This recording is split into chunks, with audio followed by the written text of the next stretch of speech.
திருநாவுக்கரசர் குருபூசனை நால்வர் பெருவிழாவில் சென்னை திருமதி சசிமதி அம்மையார் அவர்களுக்கு திருநாவுக்கரசு இறைக்குழு மன்றம் சார்பாக திருவாசக செஞ்சான ஒளி என்கின்ற விருதினை வழங்கி கௌரவிக்கின்றோம். இங்கனம் திருநாவுக்கரசர் இறைக்குழு மன்றம் காரப்பாக்கம். எல்லாருடைய சிவனையை போற்றி, எல்லாத்தவருக்கும் இறைவா போற்றி. இல்லக விளக்கது இருள் விளப்பது, சொல்லக விளக்கது சோதி உள்ளது, பல்லக விளக்கது பலரும் காண்பது, நல்லக விளக்கது நமச்சிவாயவே.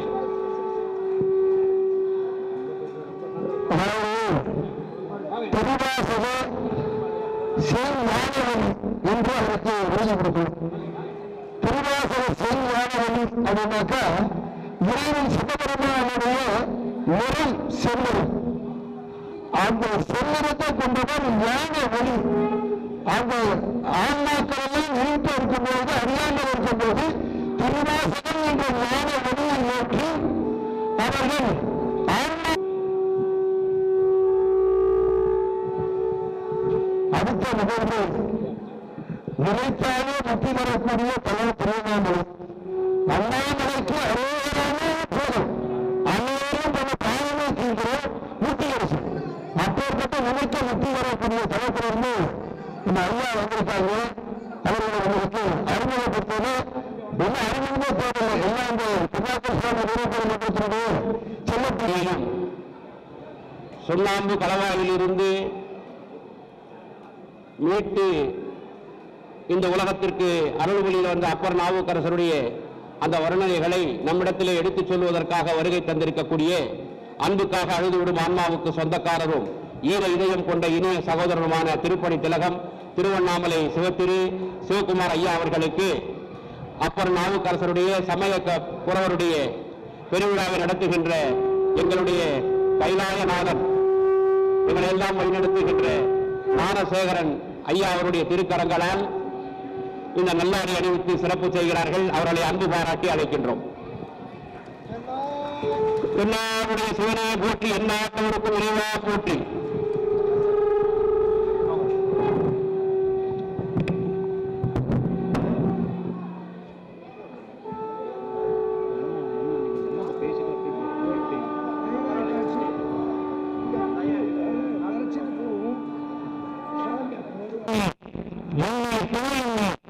சங்கமனுக்கு தீர்த்த வந்த தேசிய வடிவமே உண்மையெல்லாம் மற்றொரு துணைக்கான அன்பனின் ஆதியும் இல்ல அறுப்பெரும் சோதியே ஆதியே அடியாட்டம் சிந்தை மூடிய தாயும் ஆடியோடு திருவள்ளப் பெருமானே உங்கள் போட்டி பொருள்களின் பாதம் சரணமடைகிறேன்.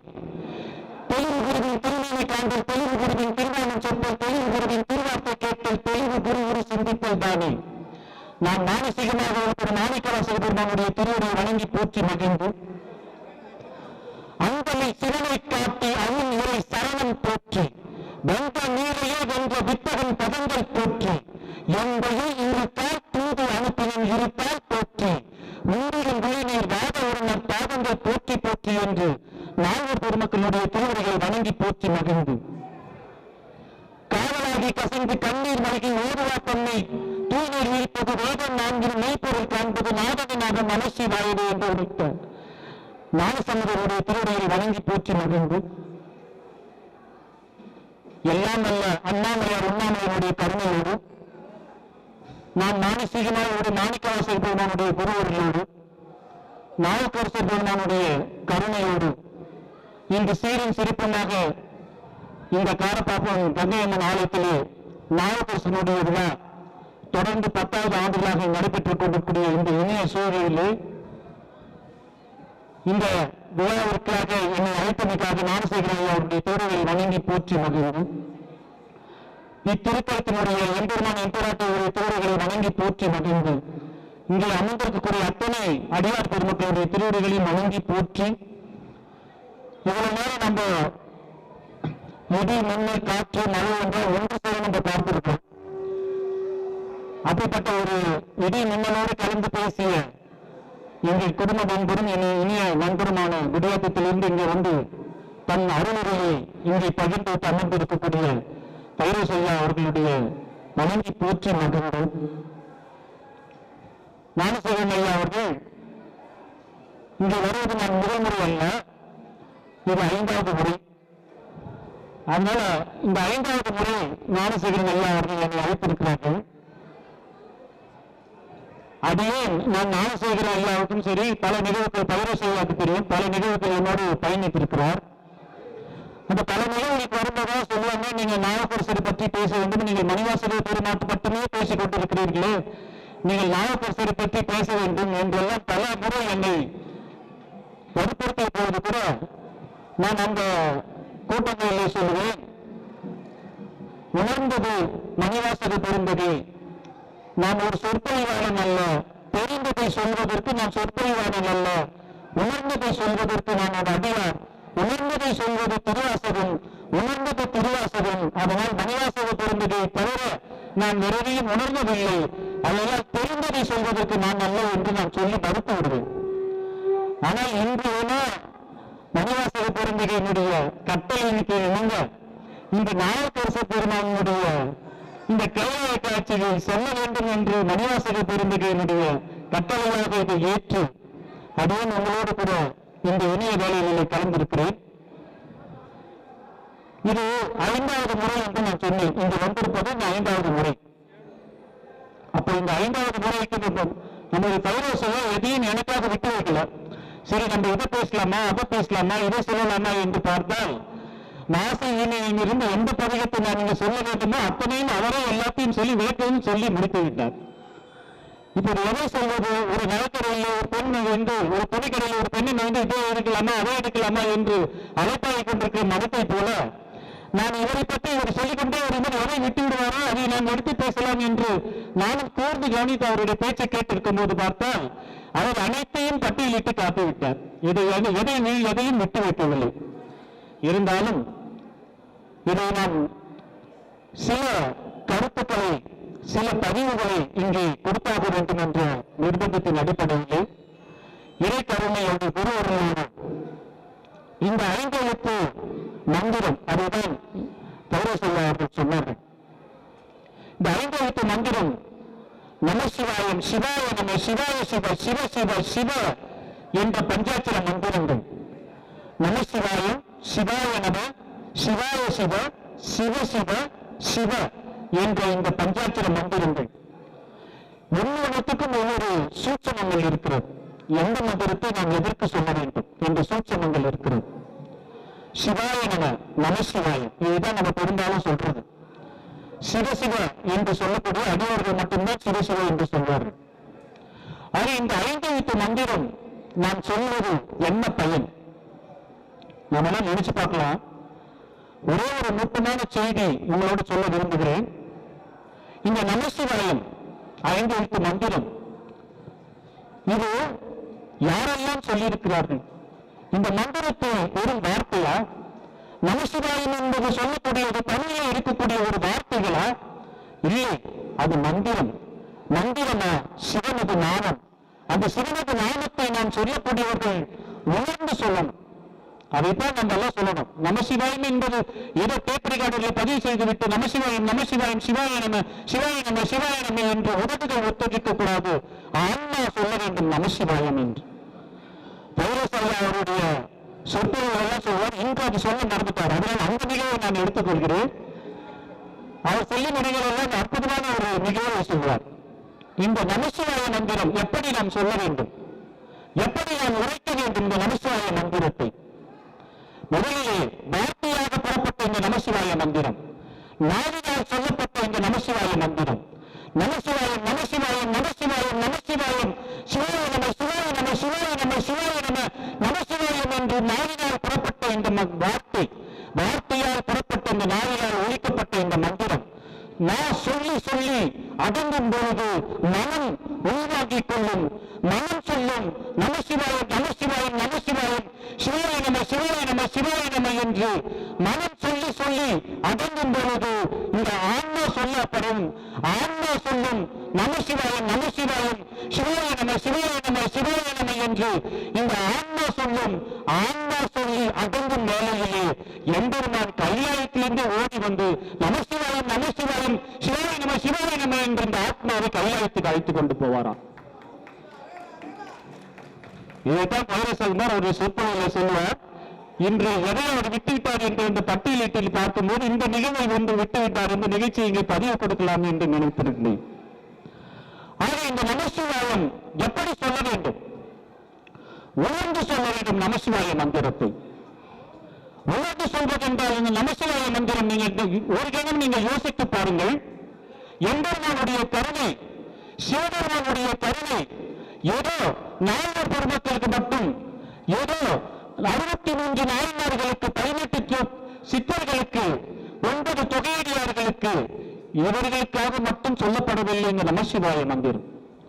ஏதோ கைலாயத்தில் மட்டும் உச்சரிக்கப்படவில்லை இந்த நமசிவாய மந்திரம். ஏதோ தேவர்களுக்காக மட்டும் சொல்லப்படவில்லை இந்த நமசிவாய மந்திரம். 30 கோடி தேவர்கள் மட்டும் வேண்டியது சொல்லவில்லை இந்த நமசிவாய மந்திரம். நீ ஏதோ கற்பையாம்பால், காளியாம்பால் என்ற சொல்லக்கூடியவர்கள் மட்டும் சொல்லப்படவில்லை நமசிவாய மந்திரம். அப்ப யாரெல்லாம் சொல்லியிருக்கிறார்கள்? இத்தனை தூரம் சொல்லக்கூடிய இந்த நமசிவாய மந்திரத்தை ஈன பிறவியான மாநில பிறவி எடுத்த நானும் நமசிவாய மந்திரத்தை சொல்லியிருக்கிறோம் என்று சொன்னால், கைலாயத்தில் இருக்கக்கூடியவர்களுக்கும் நமசிவாய மந்திரம், மாநில பிறவியாக எடுத்த நமக்கும் நமசிவாய மந்திரம், இப்படி ஓரளவு படித்ததுக்கும் நமசிவாய மந்திரம் என்று சொல்லி இந்த நமசிவாய மந்திரத்திற்கு இருக்கக்கூடிய மகிமையும் சக்தியும் எப்படி இருக்கிறது? இந்த நமசிவாய மந்திரம் ஏதோ நாம் சொல்வதனால் என்ன பயன்? எம்பெருமானுடைய கருணை, சிவபெருமானுடைய கருணை, எப்படி இதை உச்சரிக்க வேண்டும் என்பதை நாம் நினைத்து பார்க்க வேண்டும். காதலாகி கசிந்து தண்ணீர் நல்கணும், ஓதணும். கண்ணீர் நல்கி ஓடுவார் தன்னை தூய்மையில் இருப்பது வேதம் நான்கினும் மெய்ப்பொருள் காண்பது நாதனை நாமம் நமசிவாயவே என்று ஞானசம்பந்தர் உருளினார். எப்படி ஓடணும்? இதை ஓடணும், கண்ணீர் நல்கணும். அந்த கண்ணீர் நல்கி நான் இறைவனை துதித்து பாட வேண்டும் என்று சொன்னால் நமசிவாயம் என்ற ஒரு மந்திரத்தை சொல்லிடார். எதையும் சொல்ல வேண்டாம். வேதம் நான்கினை நீ படித்து கூட தெரிந்து கொள்ள வேண்டாம்.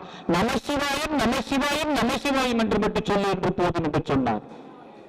அப்பொழுது நாயக்கரசர் சொட்டுமை வேதியின் சோதியானவன் பொட்டுமை திரும்படி பொருந்த கைத்தவர் தத்துணை பூட்டியோர் கடலில் காட்சிடும் மத்துணையாவது நமசிவாயவே. பூவினி கருங்கலம் பொங்கு தாமரை, ஆவினி கருங்கலம் அரணிஞ்சு ஆடுதல், கோவினி கருங்கலம் கோட்டம் இல்லாதது, நாவினி கருங்கலம் நமசிவாயவே. இந்த நாக்கு எதுதான் அழகு? எதை சொன்னால் அழகு? நமசிவாயம் என்று சொன்னால் அழகு, சிவாயனமே என்று சொன்னால் அழகு, சிவாய சிவ என்று சொன்னால் அழகு, சிவ சிவ என்று சொன்னால் அழகு, சிவ சிவ சிவ என்று சிவனை நினைத்தால் அழகு. சுந்தரர் பெருமான் நான் உன்னை மறைக்கணும் சொல்லும் நான் நமசிவாயவே என்றார். அப்ப எப்படி நான் உன்னை எப்படி மறப்பது? மறந்தால் சொல்லும் நான் எப்படி நான் உச்சரிக்க வேண்டும் நமசிவாயத்தை? நான் மாணவனாக பிறப்பிருக்கிறேன், சோழனோடு இருக்கிறேன். இன்று நான் சுயநினைவோடு இருக்கும்போது உன்னை மறவாமல் நான் சொல்லிக் கொண்டிருக்கலாம் நமசிவாயவே நமசிவாயவே என்று. ஒருவேளை நான் பாதி பிடித்தவனாக இருந்திருக்கலாம், ஒருவேளை நான் கோமாசேகிலே இந்த உடல் இல்லாமல் போயிருக்கலாம். ஆனால் அப்போது கூட என்னுடைய நான் ஆன்மா சொல்லிக் கொண்டிருக்குமா நமசிவாயம் நமசிவாயம் நமசிவாயம் என்று. ராமலிங்க சுவாமிகள் நமசிவாயத்தை நான் மறவேனே என்று சொன்னார். இந்த நமசிவாய மந்திரம் என்பது ஏதோ சொல்லல்ல, இது ஒரு மந்திரம். இந்த மந்திரத்தை சொன்னால் என்ன கிடைக்கும்? மணிவாசக பெரும்பகை தரம் செய்து சிவாய நடையென பெற்று தேனாய் தெய்வமுதனாய் திட்டிக்கும் சிவபெருமான் தானே வந்து எனது உள்ளம் புகுந்து அடியேற்கு அருள் செய்தான் உன்னேரம் நீ வாழ்க்கை ஒரு தன்றே நிறுத்திடவே என்று சொன்னார். நீ சிவாயனமே சிவாயனமே சிவாயனமே என்று சொன்னால் எம்பெருமான் உன்னுடைய உள்ளத்திலே ஓடி வருவானா. சிவாய நமை என பெற்று தானே வந்து எனது உள்ளம் புகுந்தது. மணிவாசக பெருந்தகை மட்டும் சொல்லல, நாமெல்லாம் சிவாய நமை என்று சொல்லணும். ஏனோ போய் என் நெஞ்சம் போய் என் அன்பும் போய் ஆனால் வினையோ நல்காவினை நான் பெறலாமே என்றார் மணிவாசக பெருந்தகை. அழணும். எதற்காக அழணும்? நம்ம கஷ்டங்களை செய்ய அழுதுட்டா, ஐயோ என் குடும்ப கஷ்டம் இருக்குது, என் பொண்ணுக்கு கல்யாணம் ஆகணும், என் பிள்ளைக்கு வேலை கிடைக்கணும், நான் வீடு கட்டணும், நான் கார் வாங்கணும், பங்களா வாங்கணும், சொத்து வாங்கணும், அதுதான் சிவபெருமான் வந்துருவாரா? அதற்காக வருவதில்லை என்பதுதான். அது வினைப்பயன், கர்மா. நீ அனுபவித்துதான் ஆக வேண்டும். இந்த கர்மாவிலிருந்து நீ விடுபட முடியாது. அப்போ கர்மாவிலிருந்து நாம் விடுபட முடியாது. ஆனால் இந்த கர்ம வினைப்பெயர்களை இத்தோடு நாம் தொலைக்க வேண்டும் என்று சொன்னால், எதை சொல்ல வேண்டும் என்று சொன்னால், நமசிவாயம் சிவாய நம என்று சொல். இதெல்லாம் ஒரு படி மேல போய் திருமந்திரத்தில் சொல்றார். அரவரை என்ன அரிதொன்றுமில்லை, அரவரை என்ன அரிகளும் ஆண்டார், அரவரை என்ன அமரரும் ஆவார், அரவரை என்ன அருள் பிறப்பென்று என்றார். அரோகரை சொல்லிட்டார். நீ நமசிவாயம் என்று 5 எழுத்து மந்திரத்தை கூட நீ சொல்ல தேவையில்லை. அரோகர அரோகர அரோகர அரகர அரகர அரகர அரகர அரகர அரகர பார்வதி பதவியோ என்று அரகர அரகர அரகர என்று சொல். இந்த பிறப்பை நீ அறுத்து விடுவாய். திருமணத்தன் திருமந்திரத்திலே சொல்லுகிறார். உடம்பினை முன்னம் இடுக்கென்று இருந்தேன், உடம்பினில் உள்ளே உருப்பொருள் கண்டேன், உடம்பினிலே உத்தமன் கோயில் கொண்டான் என்று உடம்பினை யானிருந்து ஓம்புகிறேன் என்று சொன்னார். இந்த நமசிவாயம் எதை கொண்டு சொல்கிறோம்? இதை ஊன் கொண்ட உடம்பினால் இருக்கக்கூடிய நாவினால் தான் நாம் நமசிவாயம் சொல்கிறோம். அப்ப இந்த ஊன் கொண்ட உடம்பு உள்ளே இருப்பது சிவத்தை நாம் வரவைக்க வேண்டும், சிவத்தை வரவைக்க வேண்டும் என்று சொன்னால் முதலிலே நாம் சக்தி பெற்றவர்களாக இருக்க வேண்டும். அந்த சக்தியை வரவைத்தால் சிவன் தன்னாலே வந்துடும். அந்த சக்தியை வரவேற்பதற்காகத்தான் நமசிவாயம் சிவாய நம. சக்தியை உள்ள வரவைத்து விட்டால் நாம் சிவபெருமான் என்பது நமக்குள்ளே, நம்முடைய இந்த ஊன் உடம்புக்குள்ளே வந்து விடுவார். ஒவ்வொரு மாநில பிறவியும் நாம் உணர்ந்து இறைவனை தொழுதோம் என்று சொன்னால், உணர்வது என்பது எப்படி? நாம் உணர்வது எப்படி? நாம் ஆன்மாவை நோக்கி இறைவனை வழிபடக்கூடிய தன்மை நமக்கு எல்லாம் வந்துவிட்டா இறைவனை நாம் உணர்ந்து பார்க்கக்கூடிய தன்மை. பக்தி மார்க்கத்துல முதல்ல நம்ம தேடல், இறைவனை தேடுவோம், அப்புறம் உணர்வோம், அப்புறம் தன்னை அடக்கிக்கிறோம். தேடுதல் மானிடத்தினுடைய பக்தி, உணர்வு அடியார்களுடைய பக்தி, தன்னுள் அடக்கிக் கொள்வதில் என்பது அடியவர்களுடைய பக்தி. அதெல்லாம் தன்னுள் அடக்கியவர்கள் தான் 4 பெருமக்கள், 63 நாயன்மார்கள், 9 தொகையார்கள் எல்லாம். ஆக இறைவனை நாம் தொழுதல் என்பதை விட இறைவனை உணர்வு என்பதுதான் நம்மளுடைய முக்கியமான நிகழ்வு. திருவாசகத்தினுடைய ஒரு பகுதியை உங்களுக்கு உணர்வதற்காக நான் சொல்கிறேன். ஏன்னா அந்த உணர்வு தன்மை இருந்தாதான் இறைவனை நம்ம பார்க்கக்கூடிய தன்மை நமக்கு கிடைக்கும். எம்பெருமான் மணிவாசக பெருந்தகை 4 பெருமக்களிலே நாவுக்கரசருக்கு கிடைத்த ஒரு சிறப்பு. நம்ம இங்க நாவுக்கரசர் மண்டபத்தில் அதை சொல்லிவிட்டு நான் திருவாசகத்துக்கு போறேன். நாவுக்கரசருக்கு கிடைத்த ஒரு தனி சிறப்பு என்னன்னு சொன்னா, இந்த 63 நாயன்மார்கள் 4 சமயக்குறவர்கள் 4 நாவுக்கரசருக்கு கிடைத்த சிறப்பு. இந்த 4 நாவுக்கரசரை வணங்கி அடியாராக அற்புத அடிகள் இருந்த காரணத்தினால் மட்டுமே 63 நாயன்மார்களில் அவரும் ஒரு நாயன்மாராக மாறினார். இவரே நாவுக்கரசர் பெருமான் ஒரு அடியார், ஒரு உறவாப்பணி செய்யக்கூடிய அடியாராக இருந்தாலும் கூட அவருக்கு ஒரு அடியாராக அற்புத அடிகள் இருந்த காரணத்தினால் அடியாராக அற்புத அடிகள் நாவுக்கரசருக்கு அடியாராக இருந்த காரணத்தினால்தான் அவர் 63 ஒரு நாயன்மார்களை ஒரு நாயன்மாராக மாறினார். இது யாருக்கும், இந்த 4 பெருமக்களை தவிர வேறு யாருக்கும், நாவுக்கரசருக்கு தவிர வேறு யாருக்கும் சிறப்பு கிடைக்கல. சுந்தர பெருமானை பெற்றதினாலேயே சடைய நயினாவையும் இசைஞானிகளுக்கும் 63 நாயன்மார்களை கிடைத்தது. நண்பராக சேவன் கிடைத்தது. ஆனால் நாவுக்கரசரை அடியாராக ஏவனாகவே பாதித்த அற்புத அடிகளுக்கு மட்டும்தான் 63 நாயன்மார்களை ஒரு நாயன்மாராக நாவுக்கரசருக்கு கிடைத்த ஒரு சிறப்பு. இப்ப இந்த திருவாசகத்தினுடைய ஒரு மைய பகுதிக்கு வர, இறைவனுடைய கருணையை நாம் எப்படி பெற்றிருக்கிறோம், இறைக்கருணையை எப்படி பெற்று இறைவனோடு நாம் ஐக்கியமாக இருக்கிறோம் என்றெல்லாம் நாம் பார்ப்போம் என்று சொன்னால்,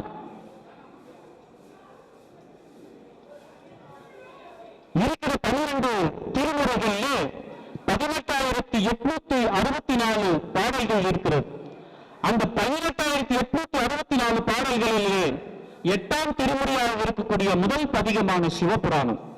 இந்த சிவபுராணத்தில் இருக்கக்கூடிய சக்தியும் மகிமையும் அளவற்ற ஒரு நிகழ்வாகத்தான் இருக்க முடியும். ஏன்னா இந்த சிவபுராணம் படித்தால் என்ன கிடைக்கும், பாடினால் என்ன கிடைக்கும் என்று நீங்கள் வினா எழுப்பினால், சிவபுராணத்தை பாடினால் என்ன கிடைக்காது என்பதைத்தான் நீங்கள் பதிலாக பெற முடியும். இப்படிப்பட்ட இந்த 8ஆம் திருமுறையாக இருக்கக்கூடிய இந்த சிவபுராணத்தினுடைய ஒரே ஒரு பகுதியை உங்களுக்கு சொல்லிவிட்டு, இறைக்கருணை மணிவாசக பெருந்தகை நம்முடைய இந்த பிறப்பினுடைய தன்மையினுடைய காரணத்தினால் இந்த சிவபுராணத்தை உள்ளடக்கக்கூடிய 95 வரிகளை கொண்ட இந்த சிவபுராணம், அதில் ஒரு மையப்பகுதியாக இருக்கக்கூடியது இந்த மறைந்திட மூடிய மாய இருளை அறப்பாதம் என்னும் அருங்கயிற்றால் கட்டி புறந்தோர் போட்டெங்கும் புல் அழுக்கு மூடி மலர்ந்தோறும் 9 வாயிற் குடிலை மலங்க புலனமைக்கும் வஞ்சனையை செய்ய விலங்கு மனத்தால் விமலா உனக்கு கலந்த அந்தாகி கசிந்து உள் உருகும் நலந்தான் இல்லாத சிறியக்கு நல்கி நிலந்தன் மேல் வந்த அருளி மேல் கழல்கள் காட்டி நாயின் கடையாய் கிடந்த அடியேற்கு தாயை சிறந்த தயவான தத்துவனே. இந்த ஒரு பகுதியை நீங்க பார்ப்பீர்கள் என்று சொன்னால், மறைந்திட மூடிய மாய இருள், இந்த ஆணவ இருள் மறைந்து மூடி இருக்கிறது. மறைந்திட மூடிய மாய இருளை அறம்பாவம் என்னும் அருங்கயிற்றால் கட்டி, அறம் செய்ய விருந்து, பாவ புண்ணியம் என்னும் அறியதற்கான கயிற்றினால் என்னை கட்டி, அறியதற்கான கயிற்றினால் என்னை கட்டி புறந்தோர் போட்டெங்கும் புல் அழுக்கு மூடி. இந்த தோல் சும்மா போற மாதிரி போட்டுட்டு இருக்கிறேன், உள்ளே இருப்பதெல்லாம் அழுக்கு. இந்த அழுக்கை தெரியாமல் இருப்பதற்காக இந்த தோலை நான் போட்டிக் கொண்டிருக்கிறேன். புறந்தோர் போட்டெங்கும் புல் அழுக்கு மூடி மலர்ந்தோறும் 9 வாய் குடிலை. மலம் என்றால் அழுக்கு. வெளியே ஒழுகின்ற 9 வாய் குடிலை. ஒவ்வொரு மானிட பிறப்புக்கும் 9 துவாரங்கள் உண்டு. கண் 2, நாசி 2, வாய் 1, செடி 2, சிறுநீரகம் 1, மலம் 1, 9 துவாரங்கள். இந்த 9 துவாரங்களிலே வருவதெல்லாம் அழுக்கு. அதிலே உள்ளே இருப்பதும் அழுக்கு, வெளியே வருவதும் அழுக்கு. மலர்ந்தோறும் 9 வாயிற் குடிலை மலங்க புலனனைத்தும் வஞ்சனையை செய்ய, மலங்க புலனனைத்தும் வஞ்சனையை செய்ய. அப்போ உனக்கு கும்பிட விடாமல் இந்த 5 புலன்களும் என்னை வஞ்சனை செய்து விலங்கு மனத்தால், மனம் கூட விலங்காக இருக்கிறது, எங்கெங்கோ தாவி தாவி ஓடுகிறது. உன்னை ஒருங்கிணைத்து என்னால் கும்பிட முடியவில்லை இறைவா. விலங்கு மனத்தால் விமலா உனக்கு கலந்த அன்பாகி. எதுல நம்ம கலக்கணுமா இறைவனோடு? கலந்த அன்பாகி, அன்பினால் இறைவனோடு நாம் கலந்து, கலந்த அன்பாகி கசிந்து உருகும். கசினும். எப்படி கசினும்? ஒரு நீர், பானையில நீர் வைத்து விட்டால் எப்படி அது கசிவது தெரியாமல் கசிகிறதோ அதை போல் நம்மளுடைய ஆன்மா கசினும். கசிந்து உருகி நலம்தான் இல்லாத சிறியக்கு நல்கி. நலம் கிடையாது. உன்னை போற்றி புகழ்வதற்கு என்னிடம் எதுவுமே இல்லை. உள்ளே இருப்பதெல்லாம் அழுக்கு, வெளியே வருவதெல்லாம் அழுக்கு. மனமோ விலங்காக இருக்கிறது. 5 புலன்களும் உன்னை கும்பிட விடாமல் எங்கெங்கோ அழைத்துக் கொண்டிருக்கிறது. அவைகளிலிருந்து நான் உன்னை போற்றி புகழ்வதற்கு நலம் இல்லாமல் இருக்கக்கூடிய எனக்கு போய் நலந்தான் இல்லாத சிறியக்கு நல்கி நிலந்தன் மேல் வந்து அருளி. இந்த நிலந்தன் மேல், இந்த பிரபஞ்சத்தில் நீ வந்து அருளி மேல் கடல்கள் காட்டி. எவ்வளவு அற்புதமா சொல்றா போறீங்க மணிவாசக பெருந்தகை. இந்த பாரத பிறவி எப்படி நீ பிறந்திருக்கிறாய், எவ்வளவு ஈரமான இந்த பிறவியை நீ பிறந்திருக்கிறாய். உள்ளே இருப்பதெல்லாம் அழுக்கு, வெளியே வருவதெல்லாம் அழுக்கு. உடம்பெல்லாம் 5 புலன்கள் நம்மை கும்பிட விடாமல் தடுக்கிறது. இப்படியெல்லாம் இருக்கக்கூடிய இந்த பிறவிக்காக இந்த பிரபஞ்சத்திலே நீ வந்து அருளி 30 தேவர்கள் எல்லாம் தேர்ந்தெழுதுக்கு கூட மறைந்திருந்து காட்சி கொடுத்த எம்பெருமானே, இந்த பிரபஞ்சத்திலே இந்த ஈழப்பிறவிக்காக நீ வந்து எனக்கு அருளி நாயின் கிடையாய் கிடந்த அடியேற்கு. பிறந்திருக்கின்ற மாநில பிறவிக்காக 30 தேவர்கள் எல்லாம் மறைந்திருந்து காட்சி கொடுத்த சிவபெருமானே, நீ வந்து அருளி இந்த பிரபஞ்சத்தை என்னையும் நீ ஆட்கொண்டாய் என்று சொன்னால், என்ன பிறவை நான் பிறந்திருக்கிறேன், என்னையும் ஆட்கொண்டுவதற்கு எனக்கு என்ன தகுதி இருக்கிறது?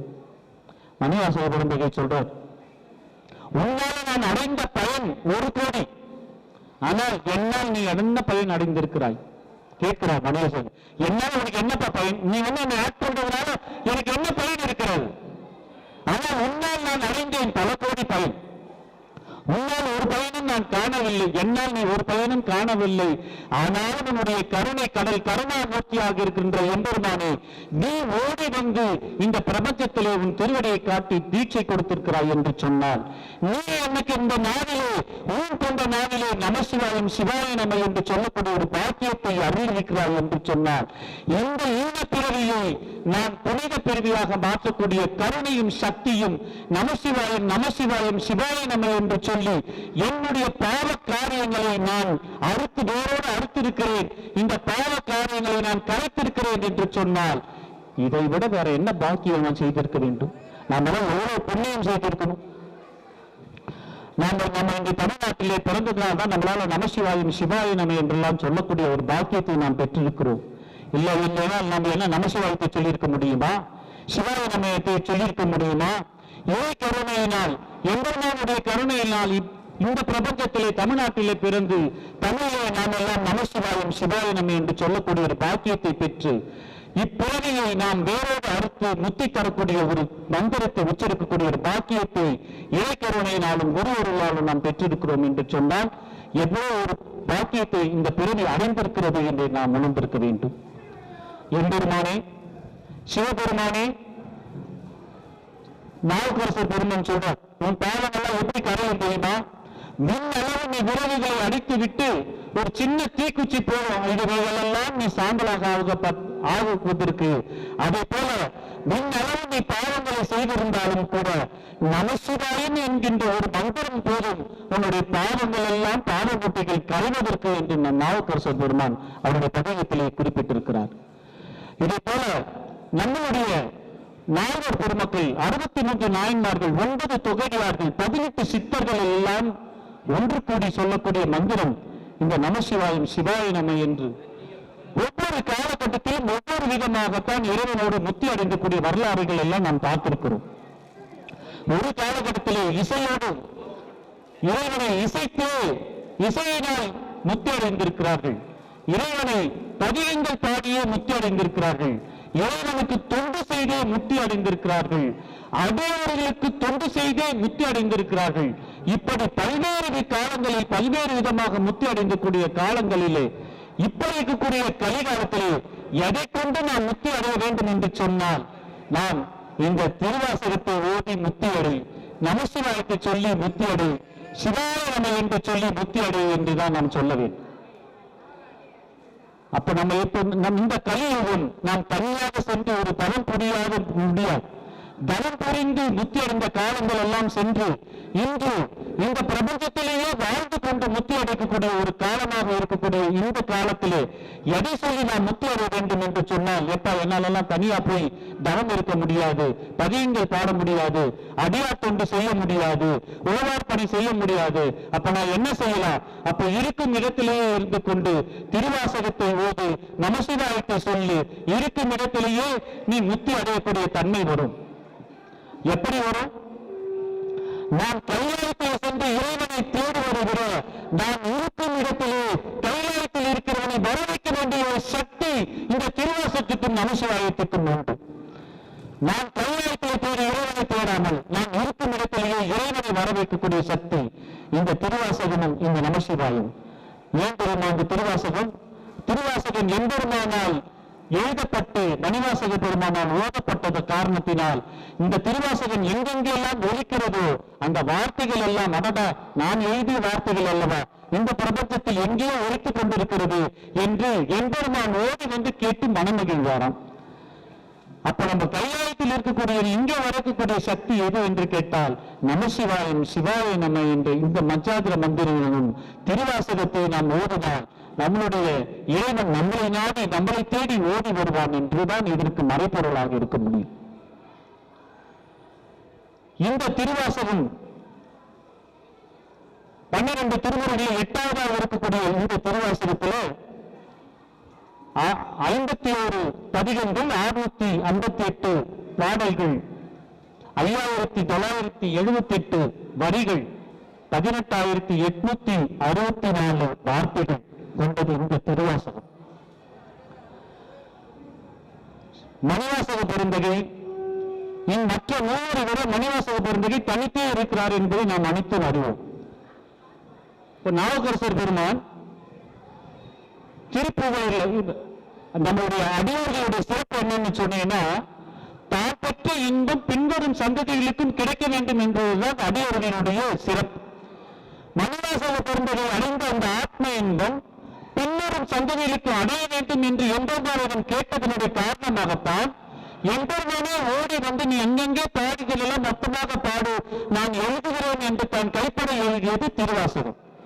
அதே போல நாவுக்கரசர் பெருமான் அவருடைய திருவடியை தீட்சை வேண்டும் என்று திருப்புகழூரிலே அவருடைய கனவு காண்றார். அப்ப உன்னுடைய திருவடி தீட்சை நான் பெற வேண்டும் என்று நாவுக்கரசர் பெருமான் ஒரு விண்ணப்பம் வைக்கிறார். நீ நல்லூர் வரதனையோ என்று சொப்பனத்திலே நாவுக்கரசர் பெருமானுக்கு சிவபெருமான் கட்டளை எடுக்கிறார். நல்லூர் வந்து நல்லூரிலேதான் நாவுக்கரசர் பெருமானுக்கு திருவடி தீட்சை கிடைக்கிறது. அப்ப அந்த திருவடி தீட்சை கிடைத்த பிறகு நாவுக்கரசர் பெருமான் சொல்றாரு, எனக்கு மட்டும் திருவடி தீட்சை கிடைத்தால் போதாது, இங்கே வந்து இந்த நல்லூரில் வழிபடக்கூடிய அத்தனை பின்வரும் சந்ததிகளுக்கும் கிடைக்க வேண்டும் என்று நாவுக்கரசர் பெருமான் வேண்டி வினிங்கி இருப்பதற்கு காரணத்தினால்தான் நல்லூர் ஆலயத்தில் நீங்கள் செய்வீர்கள் என்றால் எப்படி பெருமாள் ஆலயத்திலே ஜடாரியை வைத்து நமக்கு அருள் கிடைக்கிறதோ அதே போல நல்லூர் ஆலயத்திலே நாவுக்கரசர் பெருமானுடைய ஜடாரியை நாம் சிரத்திலே வைத்து நமக்கு அந்த திருவடி தீட்சை பெறக்கூடிய ஒரு பாக்கியம் நல்லூர் ஆலயத்திலே கிடைத்திருக்கிறது. அப்போ நாவுக்கரசர் பெருமான் அந்த அடியவர்கள் தான் பெற்ற இந்த ஆத்ம இன்பத்தை மற்றவர்களும் பெற வேண்டும் என்ற காரணத்தினால்தான் இப்படிப்பட்ட ஒரு அடியவர்கள் நமக்கெல்லாம் விட்டு சென்றிருக்கக்கூடிய இந்த பணிகளை இன்று நாவுக்கரசர் நம்மளுடைய ஞானசேகரன் ஐயா போல இந்த பணிகளை அவர் எடுத்து இந்த நாவுக்கரசருடைய மன்றம் என்று நிறுவி இந்த நாவுக்கரசருடைய இந்த புகழை நமக்கெல்லாம் ஒவ்வொரு ஆண்டும் இந்த நிகழ்வுகள் எல்லாம் நடத்தி அது ஏதோ ஒரு நிகழ்வாக இல்லாமல் காட்சியாக கொடுத்து எல்லாம் நமது காட்சியில நம்ம எங்க போய் பார்க்க முடியும்?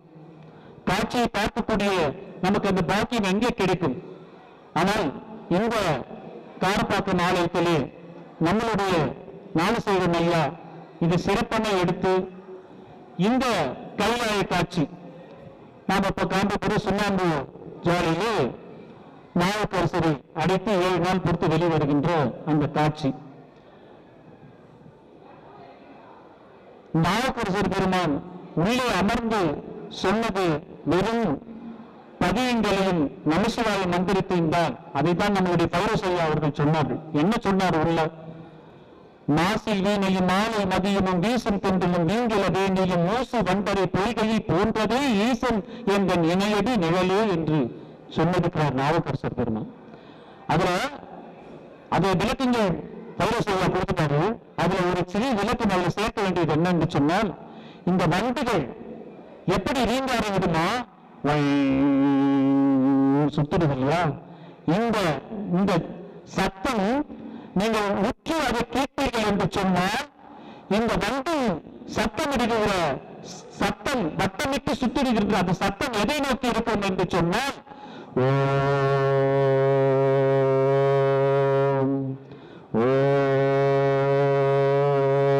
இந்த வண்டுகள் வட்டமிட்டு சுத்திருக்கின்ற அந்த சத்தத்தை பார்த்தால் ஓம் என்ற நாதத்தின் அடிப்படையிலே தான் இந்த சத்தத்தோடு இந்த வண்டுகள் சுத்திருப்பதாக நாவுக்கரசர் பெருமான் அந்த ஓம் என்ற பிரணவ மந்திரமும் நமசிவாய என்ற இந்த 5 மந்திரத்தை தான் நாவுக்கரசர் பெருமான் அங்கே உள்ளே சொல்லி 7 நாள் புது பொலிவுடன் வருகிறார் என்பதுதான் இதனுடைய அந்த விளக்கத்தோடு இந்த ஒரு சிறு விளக்கமும் அதில் சேர்த்துக் கொள்ள வேண்டும் என்று அடியனுடைய விண்ணப்பம்.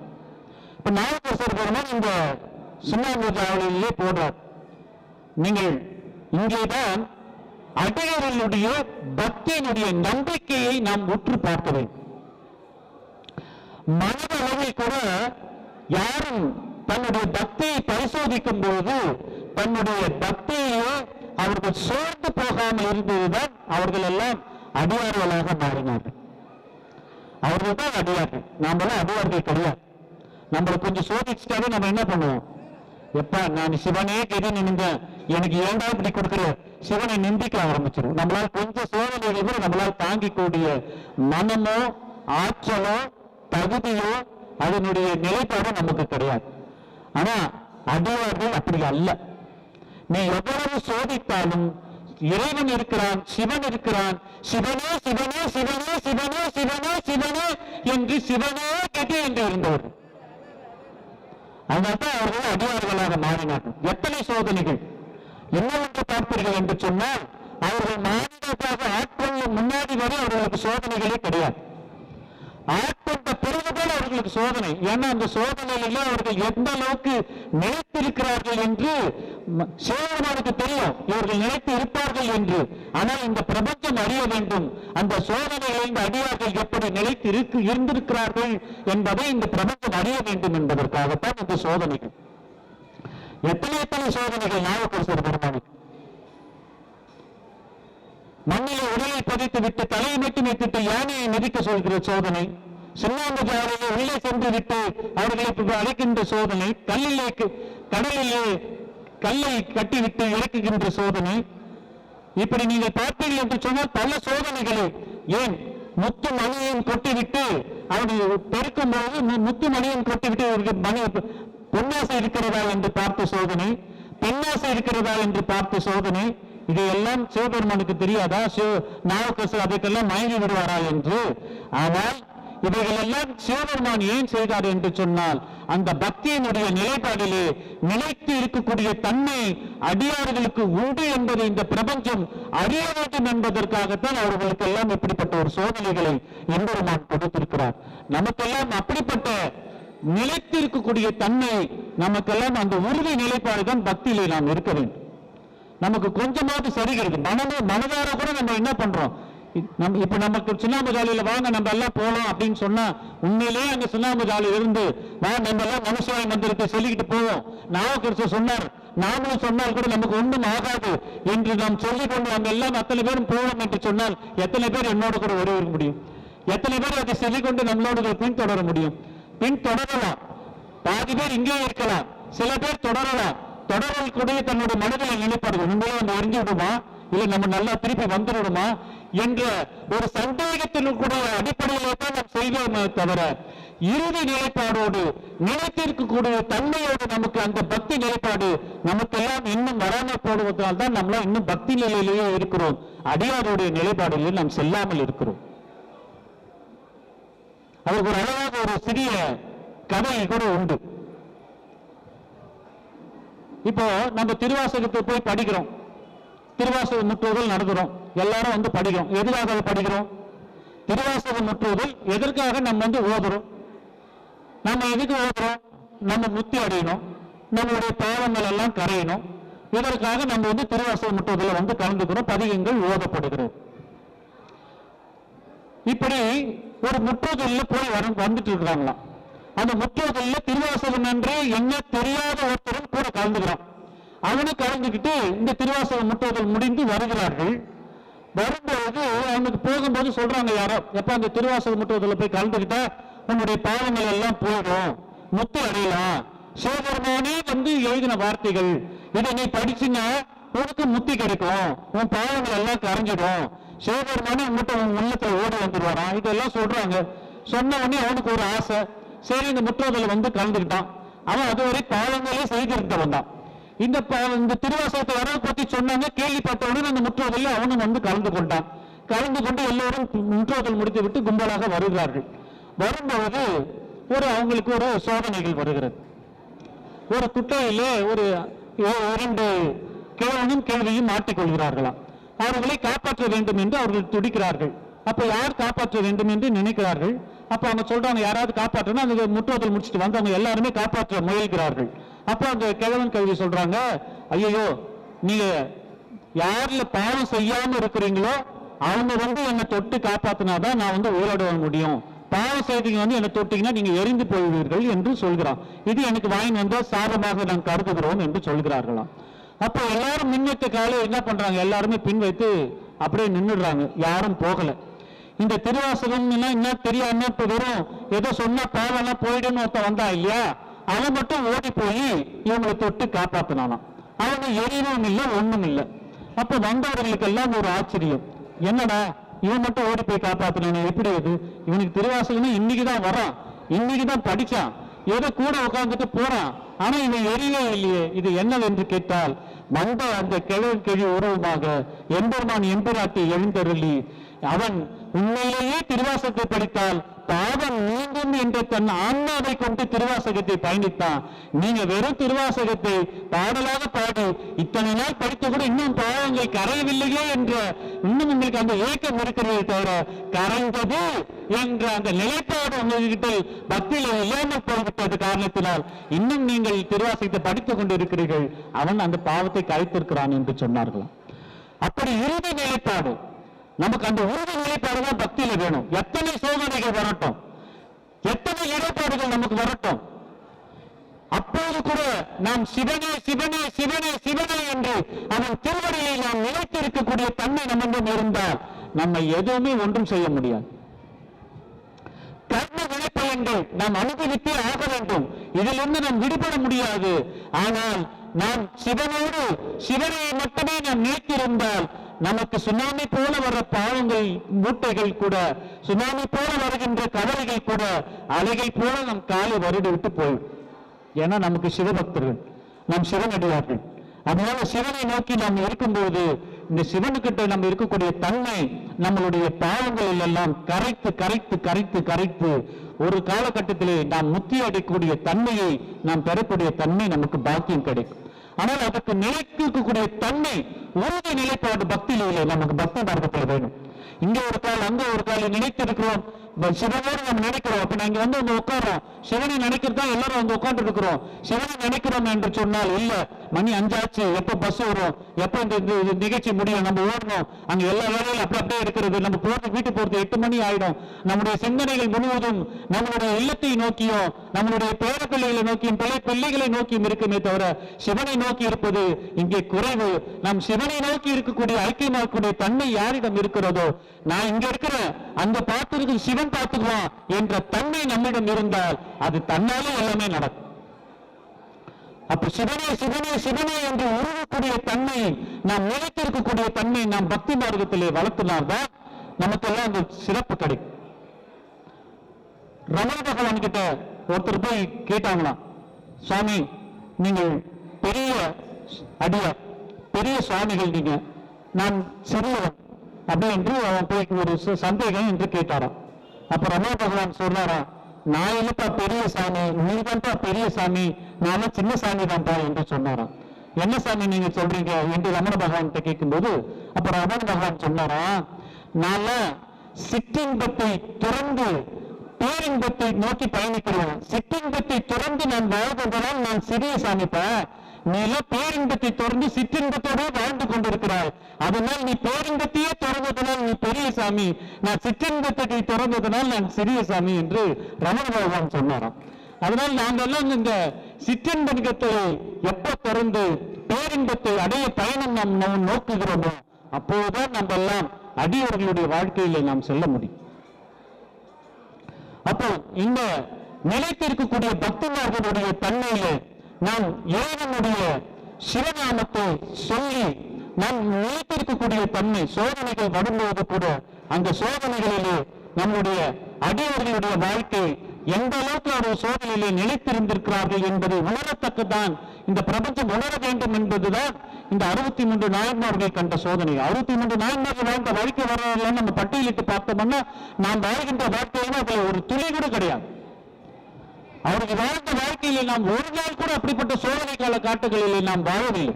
அவர்கள் யாரும் அவர்களுடைய வாழ்க்கைக்காக சோதனை அடையவில்லை, எம்பெருமானுடைய வாழ்க்கைக்காக தன்னை அர்ப்பணித்ததனால் வந்த சோதனைகளானே தவிர அவர்கள் வாழ்க்கையில் யாருக்கும் அவர்கள் சோதனைகள் யாரும் கேட்கவில்லை.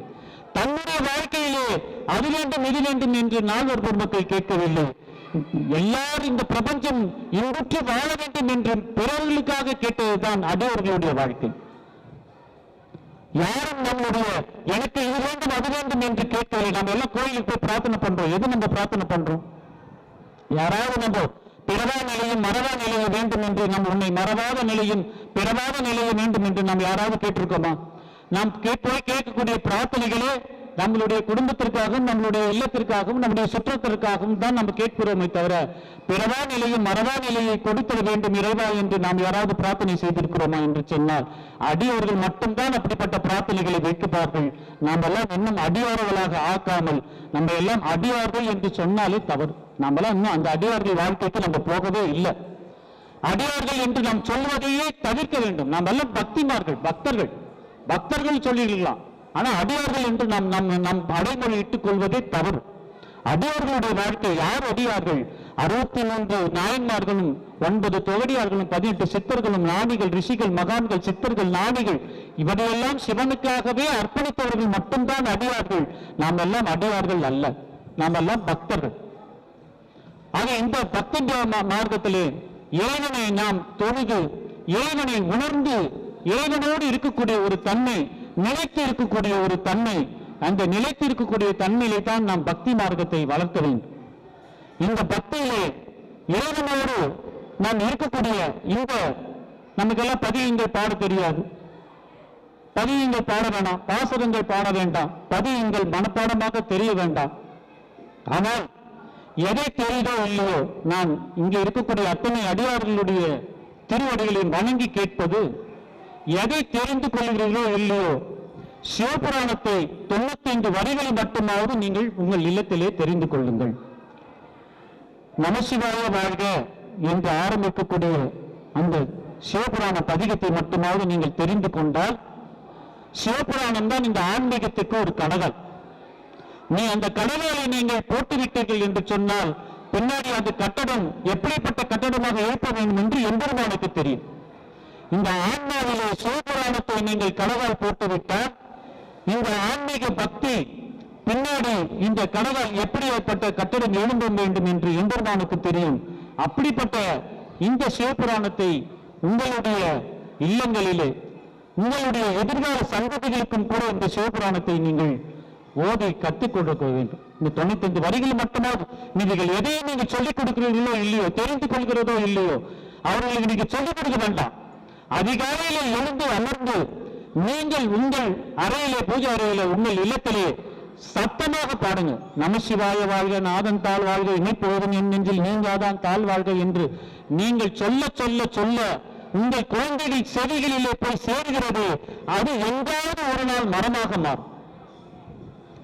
அது எங்காவது ஒரு நாள் மரமாக மாறி அந்த இல்லங்கள் செழித்து விளங்கும். அப்ப அது சைவம் வளரும். சைவம் வளர்ந்தா இந்த சிவபுராணம் என்கின்ற அந்த பக்தி மார்க்கம், இந்த சிவபுராணம் என்கிற அந்த ஆன்மீகருடைய கடவுள் அடிப்படை அந்த இல்லத்திலே வரும் சந்ததிகளுக்கு அது மிகப்பெரிய மரமாக இருக்கும்.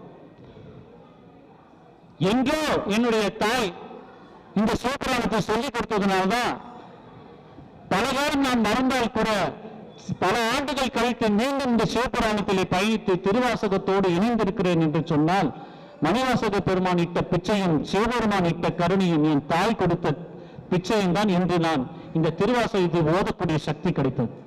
எனக்கு எங்க அம்மாவுக்கு ரெண்டாவது தான் படிச்சாங்க, எழுத படிக்க தெரியாது. ஆனால் திருவாசகத்தில் இருக்கக்கூடிய சிவபுராணம், போற்றி திருஅகவல், திருப்பள்ளி எழுச்சி, திருவெம்பாவை இத்தனையும் ஆப்பாடமா தெரியும். அவர்கள் நாங்க எங்க பூஜை ரூம்ல நாங்க அதிகாலையே மார்கழி மாதம் ஆனால் 30 நாளும் இதை நாங்கள் பாட எங்க அம்மா சமையல் ரூம்ல உட்காந்துட்டு நாங்கள் ஏதாவது தவறு செய்தால் அங்கிருந்து எங்களை பிழையை திருத்துவாங்க. அந்த வரிகள் அப்படி அல்ல, அந்த வார்த்தைகள் அப்படி அல்ல என்று அங்கே உட்கார்ந்து என்னை திருத்துவார்கள். அப்படி என்னை சிறு வயதிலே போட்ட விதைதான் இன்று திருவாசகத்தை அடியனுடைய எம்பெருமானுடைய கருணையினால் மணிவாசக பெருமானுடைய குருவருளால் தமிழ்நாட்டிலே ஏறத்தர இந்த திருவாசகத்தை ஓதக்கூடிய சக்தியையும் திருவாசகத்தை பற்றி சொல்லக்கூடிய ஒரு பாக்கியும் கருணையும் பிச்சையும் கிடைத்தது என்று சொன்னால் அது என்னுடைய தாயிட்ட அந்த பிச்சை தான். அதே போல இந்த சிவகுமாரே உங்களுக்கு ஒரு உதாரணமாக இருப்பதற்காக இதை நான் சொல்லுகிறேன். உங்களுடைய இல்லங்களிலே உங்களுடைய குழந்தைகளிலே செவிகளிலே கேட்கும் போது உங்களுடைய இந்த சிவபுராணத்தையும் இந்த நமசிவாய மந்திரத்தின் அப்பா நீ சிவாய நம்ம சொல்லு, நமசிவாயம் சொல்லு, இன்னைக்கு சொல்ல மாட்டான். அட போனா உனக்கு வேற வேலை இல்லை, நீதான் சொல்லிட்டு இப்ப என்ன சொல்ல சொல்றியான்னு தான் சொல்லுவான். ஆனால் நீங்கள் இங்கு அதை விதைத்து விட்டால் அவன் வாழ்க்கையிலே அவனுக்கு கஷ்டங்கள் வரும்போது, அம்மா அன்னைக்கு ஏதோ சொன்னாங்க, நமசிவாயம் சொன்னா கஷ்டம் தீரும் சொன்னாங்க, சிவாயனம் என்று சொன்னால் கஷ்டம் தீரும் என்று சொன்னார்கள், சொல்லிதான் பார்ப்போமா, கஷ்டம் தீர்ந்து விடுமா என்று அவன் பரிசோதனைக்கு இடும்போது அது அவனுக்கு நிஜமாக்கும் அவனுடைய வாழ்க்கையில். அதனால் நாம் சைவத்தை வளர்க்க வேண்டும் என்று சொன்னால் ஊர் ஊராக சென்று பேச வேண்டாம், ஊர் ஊராக சென்று நாம் புகழ வேண்டாம். நம்முடைய இல்லங்களிலே முதலிலே இந்த நமசிவாய மந்திரத்தையும் இந்த சிவபிராணத்தையும் உங்கள் இல்லங்களிலே ஓத வேண்டும். நான் செல்லும் இடங்களெல்லாம் ஒரு விஷயத்தை சொல்வது, அதை இங்கே பகிர வேண்டும் என்று நினைக்கிறேன். நம்மளுடைய பிரபலமானவர்களோடு நம்ம மிக நெருக்கமாக கொண்டால் வெறும் நெருக்கமாயிடுச்சு நம்மளுக்கு ரொம்ப. இப்ப உதாரணத்துக்கு நம்ம பிரதமர் மோடி அவர்களோடு நமக்கு மிக நெருக்கம், இல்ல முதல்வர் அவர்களோடு நம்ம நெருக்கம், இல்ல பிரபலமான நடிகர்களோடு நம்ம நெருக்கம். இப்படி எல்லாம் இருந்துட்டா அந்த தெருவில் நமக்கு ஒரு தனி மரியாதை கிடைக்கும். இப்ப அவர் பிரதமர் மோடியோடு மிக நெருக்கமாக இருக்கிறார், முதல்வரோடு நெருக்கமாக இருக்கிறார், இவரோடு நெருக்கமாக இருக்கிறார், நடிகர் ரஜினிகாந்தோடு நெருக்கமாக இருக்கிறார். இப்படி எல்லாம் அந்த தெருவில் அந்த வீட்டில் இருக்கிறவர்களுக்கு ஒரு தனி மரியாதை கிடைக்கும். கிடைக்குமா கிடைக்காதா? அந்த வீட்டில் இருக்கிறவங்களுக்கு ஒரு தனி மரியாதை கிடைக்கும். உடனே நம்ம என்ன பண்ணுவோம், நாமளும் பிரதமர் மோடி பக்கத்தில் உட்காந்து பேசுற மாதிரி ஒரு செல்ஃபி போட்டோ எடுத்து புகைப்படத்தை நம்ம இல்லங்களிலே பெருசாக மாட்டி வைத்து நம்ம அடுத்த இல்லங்களிலே சொல்லுவோம், உன் தாத்தா அந்த நேரோடு இருந்தார், உன் அப்பா பிரதமர் மோடியோடு இருந்தார் எல்லாம் நாம் புகழ்ந்து பேசி அடுத்த தலைமுறைக்கிட்ட நம்ம சொல்லுவோம் இல்லையா? சொல்லுவோமா சொல்ல மாட்டோமா? ஆனால் நினைத்து பாருங்கள், ஒரு மாநில பிரபலமான ஒரு கையெழுத்தையோ மாநில பிரபலமான ஒரு புகைப்படத்தையோ மாட்டி வைத்து பெருமையாக கருதுகின்ற நான் இப்பிரபஞ்சத்திலே எம்பெருமான் சிவபெருமான் ஓடி அமர்ந்து தான் கைப்பட எழுதிய இந்த திருவாசகத்திலே மணிவாசகர் சொல்ல திருச்சிற்றம்பலத்தான் எழுதியது என்று தான் கையப்பட்ட இந்த திருவாசகத்தை ஏன் ஒவ்வொரு சைவ இல்லங்களிலும் நாம் வைத்து இதை ஏன் நாம் பத்திரப்படுத்தி அடுத்த தலைமுறைக்கு நாம் விட்டு செல்லக்கூடாது? இதையே பொக்கிஷமாக பாதுகாத்து அடுத்த தலைமுறைக்கு எப்ப இது சிவபெருமான் எழுதியது, இது இல்லத்திலே பத்திரமாக இருக்கிறது, இது சிவபெருமான் எழுதியது என்று நாம் ஏன் சொல்லியிருக்க கூடாது? இதுவே நாம் செய்கின்ற ஒரு சைவ தொண்டு. நாம் ஒரு சைவ தொண்டு செய்ய வேண்டும் என்று சொன்னால் இதற்காக தனியார் நேரங்காலங்களில் சென்று நாம் சைவ தொண்டு செய்ய தேவையில்லை. ஒரு விசேஷ நாட்களிலோ ஒரு ஆலயங்களிலோ ஒருவரை மானிடம் சந்திக்கும் பொழுது, அப்பா என் வீட்டில் சிவபெருமான் எழுதிய திருவாசகம் இருக்கிறது, உன் வீட்டில் சிவபெருமான் எழுதிய திருவாசகம் இருக்கிறதா என்று நீங்கள் கேட்டாலே அது சைவ தொண்டு.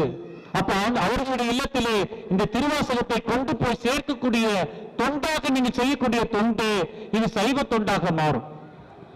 இனிவரும் காலங்களிலே சைவ தொண்டு என்பது நாம் எம்பெருமான் எழுதிய இந்த திருவாசகத்தை நாம் இல்லங்களிலே வைக்க வேண்டும் என்பதையே நம்மளுடைய, ஏன்னா அது திருவாசகம் நம் இல்லத்திலே வந்துவிட்டா வேற எதுவுமே தேவையில்லை. அந்த இல்லத்துக்கு நீ உன் பசங்களுக்கு எல்லாம் சொத்து சொகம் காசு பணம் காரு பங்களா எல்லாம் சேர்த்து வைக்க வேணாம், எதுவுமே வேணாம். வேற எதுலப்பா வைக்கணும்? உன் இல்லத்திலே திருவாசகத்தை வை, உன் இல்லத்திலே திருமுறைகளை வை. உன் இல்லத்திலே இந்த திருமுறைகளையும் திருவாசகத்தையும் திருவாரிப்பாவையும் வைத்து விட்டால் நீ அந்த குழந்தைக்கு நீ எதுவுமே வாங்கி தர வேண்டாம், தன்னால எல்லாமே கிடைச்சிடும், தன்னால எல்லாமே கிடைக்கும். அந்த குழந்தைக்கு நீ நினைத்து எதையெல்லாம் வாங்கி வைக்க வேண்டும் நினைக்கிறாயோ அதையெல்லாம் தன்னாலே கிடைக்கக்கூடிய சக்தியும் மகிமையும் இந்த திருமுறைகளுக்கும் இந்த திருவாசகத்திற்கும் உண்டு. இந்த சைவ அவன் படிக்கட்ட கூட பரவாயில்ல, ஆனா அவனுடைய இல்லங்களிலே இந்த திருமுறைகளையும் இந்த திருவாசகத்தையும் வைத்து பூஜித்து நம்முடைய வரும் சந்ததிகள் அதை மேலும் மேலும் அந்த பக்தி மார்க்கத்திலே தன்னாலே அதை அழைத்துக் கொண்டு போகும் என்று சொல்லி இந்த திருமுறைகள் இருக்கக்கூடிய இந்த சக்தியும் மகிமையும் நாம் உணர்ந்து கொண்டு வரும் காலத்திலே இப்பெல்லாம் ஏதோ இதை கேட்டுவிட்டு ஏதோ சிவகுமார் சொன்னார்பா ஏதோ திருவாசகம் எல்லாம் சொன்னாங்க திருப்பி நம்ம கேட்டுவிட்டு போகாமல் நான் மீண்டும் உங்கள் அத்தனை பேருடைய பொன்னார் திருவடிகளை வணங்கி வணங்கி வணங்கி மீண்டும் மீண்டும் நான் கேட்பதெல்லாம் திருமுறைகளை உங்கள் வீட்டிலே உங்கள் இல்லங்களிலே வையுங்கள். திருவாசகத்தை மட்டுமாக உங்கள் இல்லங்களிலே வையுங்கள். நீங்களும் மற்றவர்களுக்கு இந்த திருவாசகத்தை வைப்பதற்கான ஒரு பாலமாக இருங்கள் என்று சொல்லி அந்த திருவாசகத்தை நீங்கள் இல்லத்திலே வைத்து அதன் மூலமாக நீங்கள் பெறுகின்ற பயன் புண்ணியமும் அந்த புண்ணியத்தின் காரணமாக உங்கள் பாவங்கள் கரைந்து உங்கள் இல்லங்களுக்கு எம்பெருமானே ஓடி வந்து அங்கு அருள் புரிந்து சிவபெருமானே இருந்து அருள் புரியக்கூடிய அந்த தன்மையோடு உங்கள் இல்லங்களிலே செழிக்கும் என்று சொல்லி இந்த நாவுக்கரசர் பெருமானுடைய விழாவிலே அடியேனும் அழைத்து ஒரு சிறப்பித்து இந்த நாவுக்கரசர் சுண்ணாம்பு சாலையிலே இருக்கக்கூடிய இந்த நகைச்சியை இன்னும் சிறிது நேரத்திலே தொடங்குவார்கள் என்று சொல்லி அடியனுக்கு பல நிகழ்வுகள் இருக்கின்ற காரணத்தில் இந்த சிறிது நேரம் இருந்து பார்த்து விட்டு கிளம்பக்கூடிய ஒரு சந்தர்ப்பம். ஏனால் தொலைபேசியில் தொடர்ந்து வந்திருக்க கொண்டு இருக்கிறது, பல நிகழ்வுகள் இருக்கிறது என்ற காரணத்தினாலே ஞானசம்பந்தன் ஐயா அவர்களுடைய திருவடிகளை வணங்கி நன்றிதனை சொல்லி அல்லவா இந்த பிரபஞ்சத்தில் எங்கேயோ ஒழித்துக் கொண்டிருக்கிறது என்று எம்பெருமான் ஓடி வந்து கேட்டு மனமகிழ்வாராம். அப்ப நம்ம கையாளத்தில் இருக்கக்கூடிய இங்கே வரக்கூடிய சக்தி எது என்று கேட்டால் நமசிவாயம் சிவாய நம என்ற இந்த மஞ்சாதிர மந்திரங்களும் திருவாசகத்தை நாம் ஓடினால் நம்மளுடைய இறைவன் நம்மளை நாடி நம்மளை தேடி ஓடி வருவான் என்றுதான் இதற்கு மறைப்பொருளாக இருக்க முடியும். இந்த திருவாசகம் 12 திருமுறைகளில் 8வதாக இருக்கக்கூடிய இந்த திருவாசகத்திலே 51 பதிகங்கள், 658 பாடல்கள், 5978 வரிகள், 18,864 வார்த்தைகள் கொண்டது இந்த திருவாசகம். மணிவாசக பெருந்தகை மற்ற மூவரை விட மணிவாசக பெருந்தகை தனித்தே இருக்கிறார் என்பதை நாம் அனைத்தும் அறிவோம். நாவுக்கரசர் பெருமான் திருப்புகழில் நம்முடைய அடியோர்களுடைய சிறப்பு என்னன்னு சொன்னீங்கன்னா, தான் பெற்ற இன்பம் பின்வரும் சந்ததிகளுக்கும் கிடைக்க வேண்டும் என்பதுதான் அடியோர்களுடைய சிறப்பு. மணிவாசக பெருந்தகை அடைந்த அந்த ஆத்ம இன்பம் பின்வரும் சந்ததிகளுக்கு அடைய வேண்டும் என்று எம்பெருமானிடம் கேட்டதனுடைய காரணமாகத்தான் எம்பெருமானே ஓடி வந்து நீ எங்கெங்கே பாடுகள் எல்லாம் மொத்தமாக பாடு, நான் எழுதுகிறேன் என்று தான் கைப்பட எழுதியது திருவாசகம். அதே போல நாவுக்கரசர் பெருமான் அவருடைய திருவடியை தீட்சிக்க வேண்டும் என்று திருப்புகழூரிலே அவருடைய கனவு காண்றார். அப்ப உன்னுடைய திருவடி தீட்சை நான் பெற வேண்டும் என்று நாவுக்கரசர் பெருமான் ஒரு விண்ணப்பம் வைக்கிறார். நீ நல்லூர் வரதனையோ என்று சொப்பனத்திலே நாவுக்கரசர் பெருமானுக்கு சிவபெருமான் கட்டளை எடுக்கிறார். நல்லூர் வந்து நல்லூரிலேதான் நாவுக்கரசர் பெருமானுக்கு திருவடி தீட்சை கிடைக்கிறது. அப்ப அந்த திருவடி தீட்சை கிடைத்த பிறகு நாவுக்கரசர் பெருமான் சொல்றாரு, எனக்கு மட்டும் திருவடி தீட்சை கிடைத்தால் போதாது, இங்கே வந்து இந்த நல்லூரில் வழிபடக்கூடிய அத்தனை பின்வரும் சந்ததிகளுக்கும் கிடைக்க வேண்டும் என்று நாவுக்கரசர் பெருமான் வேண்டி விளங்கி இருப்பதற்கு காரணத்தினால்தான் நல்லூர் ஆலயத்தில் நீங்கள் செய்வீர்கள் என்றால் எப்படி பெருமாள் ஆலயத்திலே ஜடாரியை வைத்து நமக்கு அருள் கிடைக்கிறதோ அதே போல நல்லூர் ஆலயத்திலே நாவுக்கரசர் பெருமானுடைய ஜடாரியை நாம் சிறப்பிலே வைத்து நமக்கு அந்த திருவடி தீட்சை பெறக்கூடிய ஒரு பாக்கியம் நல்லூர் ஆலயத்திலே கிடைத்திருக்கிறது. அப்போ நாவுக்கரசர் பெருமான் அந்த அடியவர்கள் தான் பெற்ற இந்த ஆத்ம இன்பத்தை மற்றவர்களும் பெற வேண்டும் என்ற காரணத்தினால்தான் இப்படிப்பட்ட ஒரு அடியவர்கள் நமக்கெல்லாம் விட்டு சென்றிருக்கக்கூடிய இந்த பணிகளை இன்று நம்மளுடைய ஞானசேகரன் ஐயா போல இந்த பணிகளை அவர் எடுத்து இந்த நாவுக்கரசருடைய மன்றம் என்று நிறுவி இந்த நாவுக்கரசருடைய இந்த புகழை நமக்கெல்லாம் ஒவ்வொரு ஆண்டும் இந்த நிகழ்வுகள் எல்லாம் நடத்தி அது ஏதோ ஒரு நிகழ்வாக இல்லாமல் காட்சியாக கொடுத்து எல்லாம் நமது காட்சியில நம்ம எங்க போய் பார்க்க முடியும்? காட்சியை பார்க்கக்கூடிய நமக்கு அந்த பாக்கியம் எங்கே கிடைக்கும்? ஆனால் இந்த காரப்பாக்கம் ஆலயத்திலே நம்மளுடைய ஞானசேகரன் ஐயா இது சிறப்பான எடுத்து இந்த கைலாய காட்சி நாம் இப்ப காண்பக்கூடிய சுண்ணாம்பு ஜாலியிலே நாவுக்கரசரை அடைத்து 7 நாள் பொறுத்து வெளிவருகின்ற அந்த காட்சி.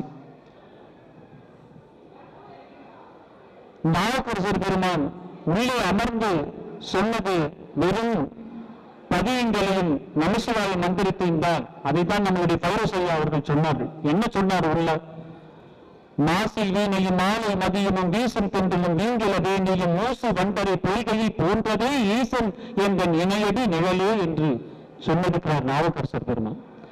அதுல அதை விளக்கங்கள் பௌரசையா கொடுத்துட்டாரு. அதுல ஒரு சிறு விளக்கம் அதில் சேர்க்க வேண்டியது என்னன்னு சொன்னால், இந்த வண்டுகள் எப்படி ரீங்காரம் விடுமா சுத்துறது இல்லையா, இந்த சத்தம் நீங்கள் உற்று அதை கேட்பீர்கள் என்று சொன்னால், இந்த வண்டி சத்தமிடுகிற சத்தம், வட்டமிட்டு சுத்திடுகின்ற அந்த சத்தம் எதை நோக்கி இருக்கும் என்று சொன்னால்,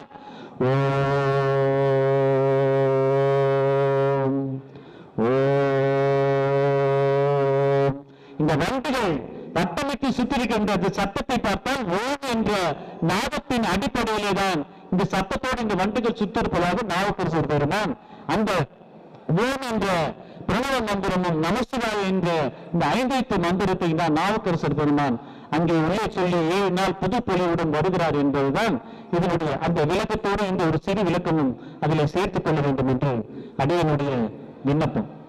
இப்ப நாவுக்கரசர் பெருமான் இந்த சுண்ணாம்பு ஜாவலிலே போடுறார். நீங்கள் இங்கேதான் அடியவர்களுடைய பக்தியினுடைய நம்பிக்கையை நாம் உற்று பார்க்க வேண்டும்.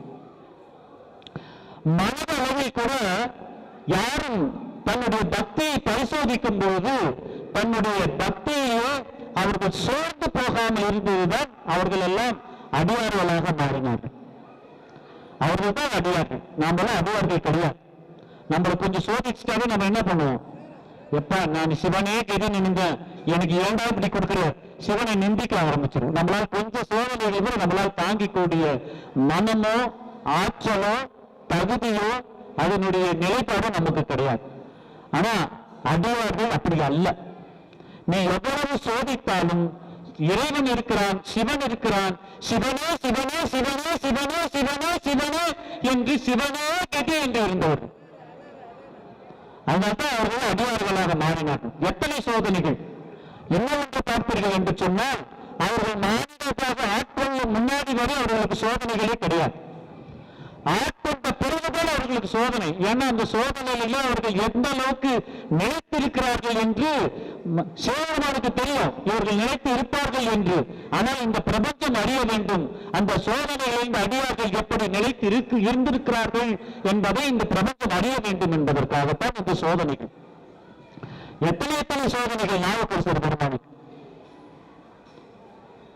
மண்ணிலே உடலை பதித்து விட்டு தலையை மட்டும் வைத்துட்டு யானையை மிதிக்க சொல்கிற சோதனை, சுண்ணாம்பு ஜாலையை உள்ளே சென்று விட்டு அவர்களை அழைக்கின்ற சோதனை, கடலிலே கல்லை கட்டிவிட்டு இறக்குகின்ற சோதனை. இப்படி நீங்கள் பார்த்தீர்கள் என்று சொன்னால் பல சோதனைகளை. ஏன் முத்து மணியையும் கொட்டிவிட்டு அவர்கள் பெருக்கும் போது முத்து மணியையும் கொட்டிவிட்டு அவர்கள் மணி பொன்னாசை இருக்கிறதா என்று பார்த்த சோதனை, பெண்ணாசை இருக்கிறதா என்று பார்த்த சோதனை. இதையெல்லாம் சிவபெருமானுக்கு தெரியாதா? நாவுக்கரசர் அதற்கெல்லாம் மயங்கி விடுவாரா என்று. ஆனால் இவைகள் எல்லாம் சிவபெருமான் ஏன் செய்தார் என்று சொன்னால், அந்த பக்தியினுடைய நிலைப்பாடிலே நிலைத்து இருக்கக்கூடிய தன்மை அடியார்களுக்கு உண்டு என்பதை இந்த பிரபஞ்சம் அறிய வேண்டும் என்பதற்காகத்தான் அவர்களுக்கு எல்லாம் இப்படிப்பட்ட ஒரு சோதனைகளை எம்பெருமான் கொடுத்திருக்கிறார். நமக்கெல்லாம் அப்படிப்பட்ட நிலைத்து இருக்கக்கூடிய தன்மை, நமக்கெல்லாம் அந்த உறுதி நிலைப்பாடு தான் பக்தியிலே நாம் இருக்க வேண்டும். நமக்கு கொஞ்சமாவது சரிகிறது. மனதார கூட நம்ம என்ன பண்றோம், இப்ப நமக்கு சுண்ணாம்பு ஜாலியில வாங்க நம்ம எல்லாம் போலாம் அப்படின்னு சொன்னா, உண்மையிலேயே அங்க சுண்ணாம்பு ஜாலியில இருந்து நம்ம எல்லாம் மனுஷாய மந்திரத்தை சொல்லிக்கிட்டு போவோம். நாவுக்கரசர் சொன்னார், நாமளும் சொன்னால் கூட நமக்கு ஒன்றும் ஆகாது என்று நாம் சொல்லிக்கொண்டு நம்ம எல்லாம் அத்தனை பேரும் போவோம் என்று சொன்னால், எத்தனை பேர் என்னோட கூட வருவ முடியும்? எத்தனை பேர் அதை சொல்லிக்கொண்டு நம்மளோட பின்தொடர முடியும்? பின்தொடரலாம், பாதி பேர் இங்கே இருக்கலாம், சில பேர் தொடரலாம். தொடரல் கூட தன்னுடைய மனதில் நிலைப்பாடுகள் உண்மையிலே வந்து எரிஞ்சு விடுமா, இல்ல நம்ம நல்லா திருப்பி வந்துவிடுமா என்ற ஒரு சந்தேகத்தினுடைய அடிப்படையிலே தான் நாம் செய்வோமே தவிர, இறுதி நிலைப்பாடோடு நிலைத்திருக்கக்கூடிய தன்மையோடு நமக்கு அந்த பக்தி நிலைப்பாடு நமக்கு எல்லாம் இன்னும் வராமல் போடுவதால் தான் நம்மளாம் இன்னும் பக்தி நிலையிலேயே இருக்கிறோம். அடியாருடைய நிலைப்பாடிலே நாம் செல்லாமல் இருக்கிறோம். அதற்கு ஒரு அழகாக ஒரு சிறிய கதை கூட உண்டு. இப்போ நம்ம திருவாசகத்தை போய் படிக்கிறோம், திருவாசக முற்றுதல் நடத்துறோம், எல்லாரும் வந்து படிக்கிறோம். எதுக்காக படிக்கிறோம்? திருவாசக முற்றுதல் எதற்காக நம்ம வந்து ஓதுறோம்? நம்ம எதுக்கு ஓதுறோம்? நம்ம முக்தி அடையணும், நம்மளுடைய பாவங்கள் எல்லாம் கரையணும். இதற்காக நம்ம வந்து திருவாசக முற்றுதல வந்து கலந்துக்கிறோம், பதிகங்கள் ஓதப்படுகிறோம். இப்படி ஒரு முற்றுதல்ல போய் வந்துட்டு இருக்கிறாங்களாம். அந்த முற்றுதல்ல திருவாசகம் என்று என்ன தெரியாத ஒருத்தரும் கூட கலந்துக்கிறான். அவனு கலந்துக்கிட்டு இந்த திருவாசக முற்றுதல் முடிந்து வருகிறார்கள். வரும்போது அவனுக்கு போகும்போது சொல்றாங்க யாரோ, எப்ப அந்த திருவாசக முற்றுவதில் போய் கலந்துக்கிட்டா உன்னுடைய பாவங்கள் எல்லாம் போயிடும், முத்து அடையலாம். சிவபெருமானே எழுதின வார்த்தைகள், இதை நீ படிச்சுன்னா உனக்கு முத்தி கிடைக்கும், உன் பாவங்கள் எல்லாம் கரைஞ்சிடும், சிவபெருமானே உங்ககிட்ட உன் உள்ளத்துல ஓடி வந்துடுவாராம். இதெல்லாம் சொல்றாங்க. சொன்ன உடனே அவனுக்கு ஒரு ஆசை, சரி இந்த முற்றுவதில் கலந்துக்கிட்டான். அவன் அதுவரை பாவங்களே செய்திருந்தவன் தான். இந்த திருவாசகத்தை வரவை பத்தி சொன்னாங்க, கேள்விப்பட்ட உடனே அந்த முற்றுவதில் அவனும் கலந்து கொண்டான். கலந்து கொண்டு எல்லோரும் முற்றுவதில் முடித்து விட்டு கும்பலாக வருகிறார்கள். வரும்போது அவங்களுக்கு ஒரு சோதனைகள் வருகிறது. ஒரு குட்டையிலே ஒரு 2 கிழவனும் கேள்வியும் மாட்டிக்கொள்கிறார்களாம். அவர்களை காப்பாற்ற வேண்டும் என்று அவர்கள் துடிக்கிறார்கள். அப்ப யார் காப்பாற்ற வேண்டும் என்று நினைக்கிறார்கள். அப்ப அவங்க சொல்றாங்க, யாராவது காப்பாற்றணும். அந்த முற்றுவதில் முடிச்சுட்டு வந்தவங்க எல்லாருமே காப்பாற்ற முயல்கிறார்கள். அப்ப அந்த கிழவன் கேள்வி சொல்றாங்க, ஐயோ நீங்க யாருல பாவம் செய்யாம இருக்கிறீங்களோ அவங்க என்னை தொட்டு காப்பாத்தினாதான் நான் உயிரோட முடியும். பாவம் செய்தீங்க என்னை தொட்டீங்கன்னா நீங்க எரிந்து போய்வீர்கள் என்று சொல்கிறான். இது எனக்கு வாங்கி வந்த சாபமாக நான் கருதுகிறோம் என்று சொல்கிறார்களாம். அப்ப எல்லாரும் முன்வைத்த காலை என்ன பண்றாங்க, எல்லாருமே பின் வைத்து அப்படியே நின்றுடுறாங்க, யாரும் போகல. இந்த திருவாசகம் என்ன தெரியாம இப்ப வெறும் ஏதோ சொன்னா பாவம் எல்லாம் போயிடுன்னு ஒருத்தன் வந்தா இல்லையா, அவன் மட்டும் ஓடி போய் இவங்களை தொட்டு காப்பாத்தினானாம். அவங்க எரியவும் இல்லை, ஒண்ணும் இல்லை. அப்ப வந்தவர்களுக்கு எல்லாம் ஒரு ஆச்சரியம், என்னடா இவன் மட்டும் ஓடி போய் காப்பாத்தினானே, எப்படி இது, இவனுக்கு திருவாசகம் இன்னைக்குதான் வரான், இன்னைக்குதான் படிச்சான், ஏதோ கூட உட்கார்ந்துட்டு போறான், ஆனா இவன் எரியவே இல்லையே, இது என்னவென்று கேட்டால் வந்த அந்த கிழி உருவமாக எம்பெருமான் எம்பிராட்டி எழுந்தருளி அவன் உண்மையிலேயே திருவாசகத்தை படித்தால் பாவம் நீங்கும் என்ற தன் ஆன்மாவை கொண்டு திருவாசகத்தை பயணித்தான். நீங்க வெறும் திருவாசகத்தை பாடலாக பாடி இத்தனை நாள் படித்து கூட இன்னும் பாவங்கள் கரையவில்லையே என்ற இன்னும் உங்களுக்கு அந்த ஏக்கம் இருக்கிறதே தவிர கரைந்தது என்ற அந்த நிலைப்பாடு உங்ககிட்ட பக்தியில இல்லாமல் போய்விட்டது காரணத்தினால் இன்னும் நீங்கள் திருவாசகத்தை படித்துக் கொண்டிருக்கிறீர்கள். அவன் அந்த பாவத்தை கரைத்திருக்கிறான் என்று சொன்னார்களாம். அப்படி இறுதி நிலைப்பாடு நமக்கு, அந்த உறுதி நிலைப்பாடுதான் பக்தியில வேணும். எத்தனை சோதனைகள் வரட்டும், எத்தனை இடர்பாடுகள் நமக்கு வரட்டும், அப்போது கூட நாம் சிவனே சிவனே சிவனே சிவனே என்று அவன் திருவடியை நாம் நிலைத்திருக்கக்கூடிய தன்மை நம்மிடம் இருந்தால் நம்மை எதுவுமே ஒன்றும் செய்ய முடியாது. கர்ம விளைப்பயன்கள் நாம் அனுபவித்தே ஆக வேண்டும், இதிலிருந்து நாம் விடுபட முடியாது. ஆனால் நாம் சிவனோடு சிவனை மட்டுமே நாம் நிலைத்திருந்தால் நமக்கு சுனாமி போல வர பாவங்கள் மூட்டைகள் கூட, சுனாமி போல வருகின்ற கவலைகள் கூட அலைகள் போல நம் காலை வருடி விட்டு போய். ஏன்னா நமக்கு சிவபக்தர்கள், நாம் சிவனடியார்கள். அதனால சிவனை நோக்கி நாம் இருக்கும்போது இந்த சிவனுக்கிட்ட நம்ம இருக்கக்கூடிய தன்மை நம்மளுடைய பாவங்களில் எல்லாம் கரைத்து கரைத்து கரைத்து கரைத்து ஒரு காலகட்டத்திலே நாம் முத்தி அடையக்கூடிய தன்மையை நாம் பெறக்கூடிய தன்மை நமக்கு பாக்கியம் கிடைக்கும். ஆனால் அதற்கு நிலைக்கக்கூடிய தன்மை உறுதி நிலைப்பாடு பக்தியில இல்லை, நமக்கு பக்தி மார்க்கத்தில் வேணும். இங்க ஒரு கால் அங்க ஒரு கால் நினைத்திருக்கிறோம், சிவனோடு நம்ம நினைக்கிறோம். அப்ப நாங்க வந்து உட்காரோம், சிவனை நினைக்கிறதா எல்லாரும் வந்து உட்கார்ந்து இருக்கிறோம். சிவனை நினைக்கிறோம் என்று சொன்னால் இல்ல, மணி 5 ஆச்சு, எப்ப பஸ் வரும், எப்ப இந்த நிகழ்ச்சி முடியும், நம்ம ஓடணும், அங்க எல்லா வேலையும் அப்படியே இருக்கிறது, நம்ம போறது வீட்டுக்கு போறது 8 மணி ஆயிடும். நம்முடைய சிந்தனைகள் முழுவதும் நம்மளுடைய இல்லத்தை நோக்கியும் நம்மளுடைய பேர பிள்ளைகளை நோக்கியும் பிள்ளைகளை நோக்கியும் இருக்குமே தவிர சிவனை நோக்கி இருப்பது இங்கே குறைவு. நாம் சிவனை நோக்கி இருக்கக்கூடிய ஐக்கியமாக்கக்கூடிய தன்மை யாரிடம் இருக்கிறதோ, நான் இங்க இருக்கிறேன், அந்த பார்த்திருக்கு சிவன் பார்த்துக்குவான் என்ற தன்மை நம்மிடம் இருந்தால் அது தன்னாலே எல்லாமே நடக்கும். அப்ப சிவனே சிவனே சிவனே என்று உருவக்கூடிய தன்மை, நாம் நிலைத்திருக்கக்கூடிய தன்மை நாம் பக்தி மார்க்கத்திலே வளர்த்தினால்தான் நமக்கெல்லாம் அந்த சிறப்பு கிடைக்கும். ரமண பகவான் கிட்ட ஒருத்தர் போய் கேட்டாங்களாம், சுவாமி நீங்கள் பெரிய அடியார், பெரிய சுவாமிகள் நீங்க, நான் சிறியவன் அப்படி என்று அவன் போய் ஒரு சந்தேகம் என்று கேட்டாராம். அப்ப ரமண பகவான் சொல்றாராம், நான் இல்லப்பா பெரிய சாமி, நீ தான்ப்பா பெரிய சாமி, நானும் சின்ன சாமி தான்ப்பா என்று சொன்னாராம். என்ன சாமி நீங்க சொல்றீங்க என்று ரமண பகவான் கேட்கும்போது அப்ப ரமண பகவான் சொன்னாராம், நான் சிற்றின்பத்தை துறந்து பேரின்பத்தை நோக்கி பயணிக்கிறேன். சிற்றின்பத்தை துறந்து நான் வாழ்வதனால் நான் சிறிய சாமிப்பா, நீ பேரின்பத்தை தொடர்ந்து சிற்றின்பத்தோட வாழ்ந்து கொண்டிருக்கிறாய், அதனால் நீ பேரின்பத்தையே தொடர்ந்ததனால் நீ பெரிய சாமி, நான் சிற்றின்பத்தை தொடர்ந்ததனால் நான் சிறிய சாமி என்று ரமண பகவான் சொன்னாராம். அதனால் நாங்கெல்லாம் இந்த சிற்றின்பத்தை எப்ப தொடர்ந்து பேரின்பத்தை அடைய பயணம் நாம் நோக்குகிறோமோ அப்போதுதான் நம்ம எல்லாம் அடியவர்களுடைய வாழ்க்கையிலே நாம் செல்ல முடியும். அப்போ இந்த நிலைத்திருக்கக்கூடிய பக்தர்களுடைய தன்மையிலே நாம் இறைவனுடைய சிவநாமத்தை சொல்லி நாம் நிலைத்திருக்கக்கூடிய தன்மை சோதனைகள் வரும்போது கூட அந்த சோதனைகளிலே நம்முடைய அடியவர்களுடைய வாழ்க்கை எந்த அளவுக்கு அவர்கள் சோதனையிலே நிலைத்திருந்திருக்கிறார்கள் என்பதை உணரத்தக்கதான் இந்த பிரபஞ்சம் உணர வேண்டும் என்பதுதான் இந்த 63 நாயன்மார்கள் கண்ட சோதனை. 63 நாயன்மார்கள் வாழ்ந்த வாழ்க்கை வரலாறு நம்ம பட்டியலிட்டு பார்த்தோம்னா நாம் வாழ்கின்ற வாழ்க்கையில அதுல ஒரு துளி கூட கிடையாது. அவர்கள் வாழ்ந்த வாழ்க்கையிலே நாம் ஒரு நாள் கூட அப்படிப்பட்ட சோதனை கால காட்டுகளிலே நாம் வாழவில்லை. அவர்கள் யாரும் அவர்களுடைய வாழ்க்கைக்காக சோதனை அடையவில்லை. எம்பெருமானுடைய வாழ்க்கைக்காக தன்னை அர்ப்பணித்ததினால் வந்த சோதனைகள் தானே தவிர அவர்கள் வாழ்க்கையிலே யாருக்கும் அவர்கள் சோதனைகள் யாரும் கேட்கவில்லை. தன்னுடைய வாழ்க்கையிலே அது வேண்டும் இது வேண்டும் என்று நால்வர் குடும்பத்தில் கேட்கவில்லை. எல்லாரும் இந்த பிரபஞ்சம் இன்புற்று வாழ வேண்டும் என்று பிறர்களுக்காக கேட்டதுதான் அடியவர்களுடைய வாழ்க்கை. யாரும் நம்முடைய எனக்கு இது வேண்டும் அது வேண்டும் என்று கேட்கவில்லை. நம்ம எல்லாம் கோயிலுக்கு போய் பிரார்த்தனை பண்றோம். எது நம்ம பிரார்த்தனை பண்றோம்? யாராவது நம்ம பிறவா நிலையும் மறவா நிலையும் வேண்டும் என்று நம் உன்னை மறவாத நிலையும் பிறவாத நிலையும் வேண்டும் என்று நாம் யாராவது கேட்டிருக்கோமா? நாம் போய் கேட்கக்கூடிய பிரார்த்தனைகளே நம்மளுடைய குடும்பத்திற்காகவும் நம்மளுடைய இல்லத்திற்காகவும் நம்முடைய சுற்றத்திற்காகவும் தான் நம்ம கேட்கிறோமே தவிர பிறவா நிலையும் மறவா நிலையை கொடுத்தல் வேண்டும் இறைவா என்று நாம் யாராவது பிரார்த்தனை செய்திருக்கிறோமா என்று சொன்னால் அடியவர்கள் மட்டும்தான் அப்படிப்பட்ட பிரார்த்தனைகளை வைக்கிறார்கள். நாம் எல்லாம் இன்னும் அடியார்களாக ஆக்காமல் நம்ம எல்லாம் அடியார்கள் என்று சொன்னாலே தவறு. நாமெல்லாம் இன்னும் அந்த அடியார்கள் வாழ்க்கைக்கு நம்ம போகவே இல்லை. அடியார்கள் என்று நாம் சொல்வதையே தவிர்க்க வேண்டும். நாம் எல்லாம் பக்திமார்கள், பக்தர்கள் சொல்லிடலாம். ஆனா அடியார்கள் என்று நாம் அடைமொழி இட்டுக் கொள்வதே தவறு. அடியார்களுடைய வாழ்க்கை யார் அடியார்கள்? 63 நாயன்மார்களும் 9 தொகடியார்களும் 18 சித்தர்களும் ஞானிகள் ரிஷிகள் மகான்கள் சித்தர்கள் ஞானிகள் இவரையெல்லாம் சிவனுக்காகவே அர்ப்பணித்தவர்கள் மட்டும்தான் அடியார்கள். நாம் எல்லாம் அடியார்கள் அல்ல, நாம் எல்லாம் பக்தர்கள்.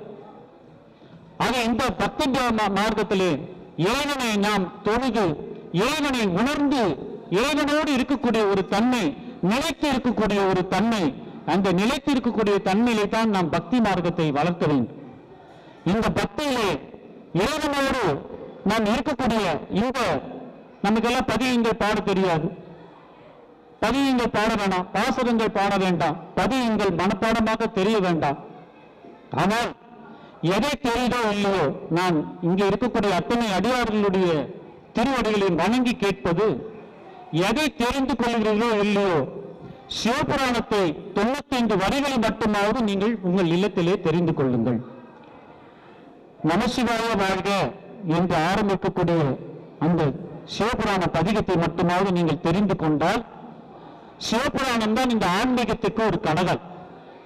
நீ அந்த கடவுளை நீங்கள் போட்டுவிட்டீர்கள் என்று சொன்னால் பின்னாடி அந்த கட்டடம் எப்படிப்பட்ட கட்டடமாக இருக்க வேண்டும் என்று எம்பெருமானுக்கு தெரியும். இந்த ஆன்மாவிலே சிவபுராணத்தை நீங்கள் கடவுள் போட்டுவிட்டால் இந்த ஆன்மீக பக்தி பின்னாடி இந்த கடவுள் எப்படிப்பட்ட கட்டடம் எழும்ப வேண்டும் என்று எம்பெருமானுக்கு தெரியும். அப்படிப்பட்ட இந்த சிவபுராணத்தை உங்களுடைய இல்லங்களிலே உங்களுடைய எதிர்கால சங்கதிகளுக்கும் கூட இந்த சிவபுராணத்தை நீங்கள் ஓதி கற்றுக் கொடுக்க வேண்டும். இந்த 95 வரிகள் மட்டுமாவது நீங்கள் எதையும் நீங்கள் சொல்லிக் கொடுக்கிறீர்களோ இல்லையோ, தெரிந்து கொள்கிறதோ இல்லையோ, அவர்களுக்கு நீங்க சொல்லிக் கொடுக்க வேண்டாம். அதிகாலையில எழுந்து அமர்ந்து நீங்கள் உங்கள் அறையிலே பூஜை அறையிலே உங்கள் இல்லத்திலே சத்தமாக பாடுங்க. நமசிவாய வாழ்க, நாதன் தாழ் வாழ்க, இணைப்போதும் என் நெஞ்சில் நீங்காதான் தாழ் வாழ்க என்று நீங்கள் சொல்ல சொல்ல சொல்ல உங்கள் குழந்தைகள் செவிகளிலே போய் சேர்கிறது. அது எங்காவது ஒரு நாள் மரமாக மாறும். அது எங்காவது ஒரு நாள் மரமாக மாறி அந்த இல்லங்கள் செழித்து விளங்கும். அப்ப அது சைவம் வளரும். சைவம் வளர்ந்த இந்த சிவபுராணம் என்கின்ற அந்த பக்தி மார்க்கம், இந்த சிவபுராணம் என்கிற அந்த ஆன்மீகருடைய கடகால் அடிப்படை அந்த இல்லத்திலே வரும் சந்ததிகளுக்கு அது மிகப்பெரிய மரமாக இருக்கும். எங்கோ என்னுடைய தாய் இந்த சிவபுராணத்தை சொல்லிக் கொடுத்ததுனால்தான் பல காலம் நான் மறந்தால் கூட பல ஆண்டுகள் கழித்து மீண்டும் இந்த சிவபுராணத்திலே பயணித்து திருவாசகத்தோடு இணைந்திருக்கிறேன் என்று சொன்னால், மணிவாசக பெருமான் இட்ட பிச்சையும் சிவபெருமான் இட்ட கருணையும் என் தாய் கொடுத்த பிச்சையும் தான் என்று நான் இந்த திருவாசகத்தை ஓதக்கூடிய சக்தி கிடைத்தது. எனக்கு எங்க அம்மாவுக்கு ரெண்டாவது தான் படிச்சாங்க, எழுத படிக்க தெரியாது. ஆனால் திருவாசகத்தில் இருக்கக்கூடிய சிவபுராணம், போற்றி திருஅகவல், திருப்பள்ளி எழுச்சி, திருவம்பாவை இத்தனையும் மனப்பாடமா தெரியும். அவர்கள் நாங்க எங்க பூஜை ரூம்ல நாங்க அதிகாலையே மார்கழி மாதம் ஆனால் 30 நாளும் இதை நாங்கள் பாட பாட எங்க அம்மா சமையல் ரூம்ல உட்காந்துட்டு நாங்கள் ஏதாவது தவறு செய்தால் அங்கிருந்து எங்களை பிழையை திருத்துவாங்க. அந்த வரிகள் அப்படி அல்ல, அந்த வார்த்தைகள் அப்படி அல்ல என்று அங்கே உட்கார்ந்து என்னை திருத்துவார்கள்.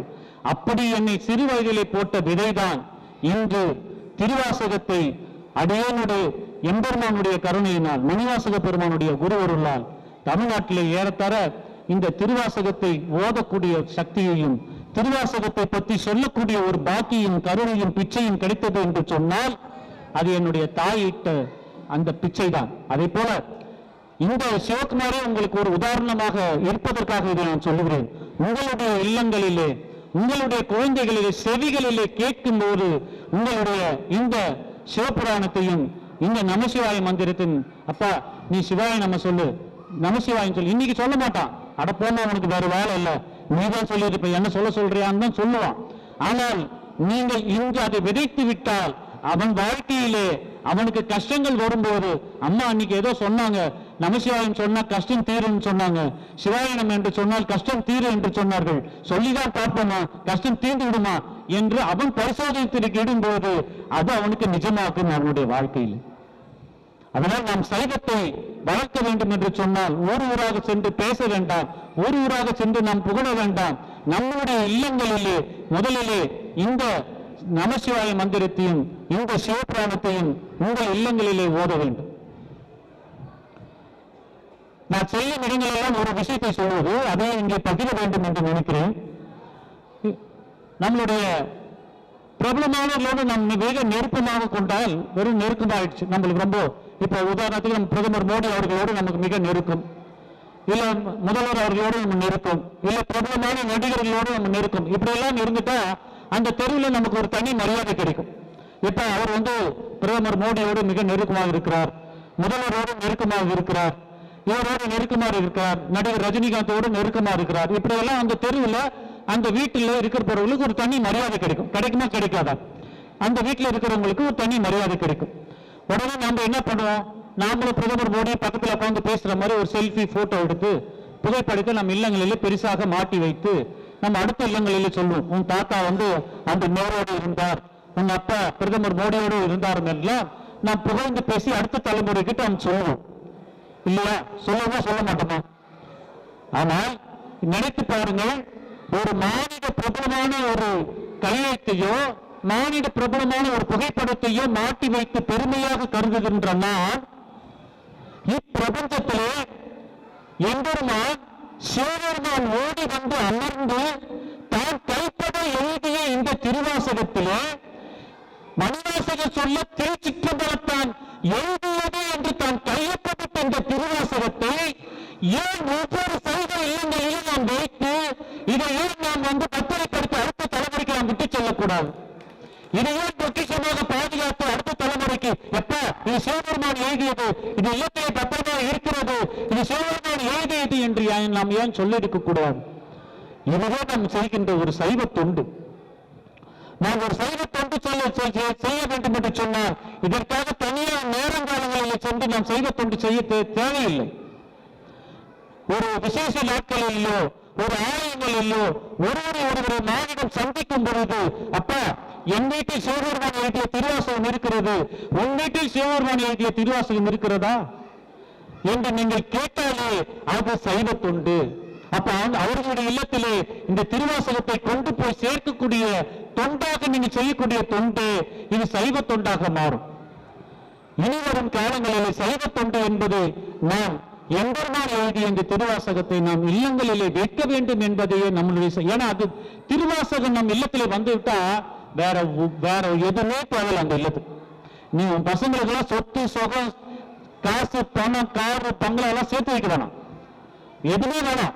வேற எதுலப்பா வைக்கணும்? உன் இல்லத்திலே திருவாசகத்தை வை, உன் இல்லத்திலே திருமுறைகளை வை.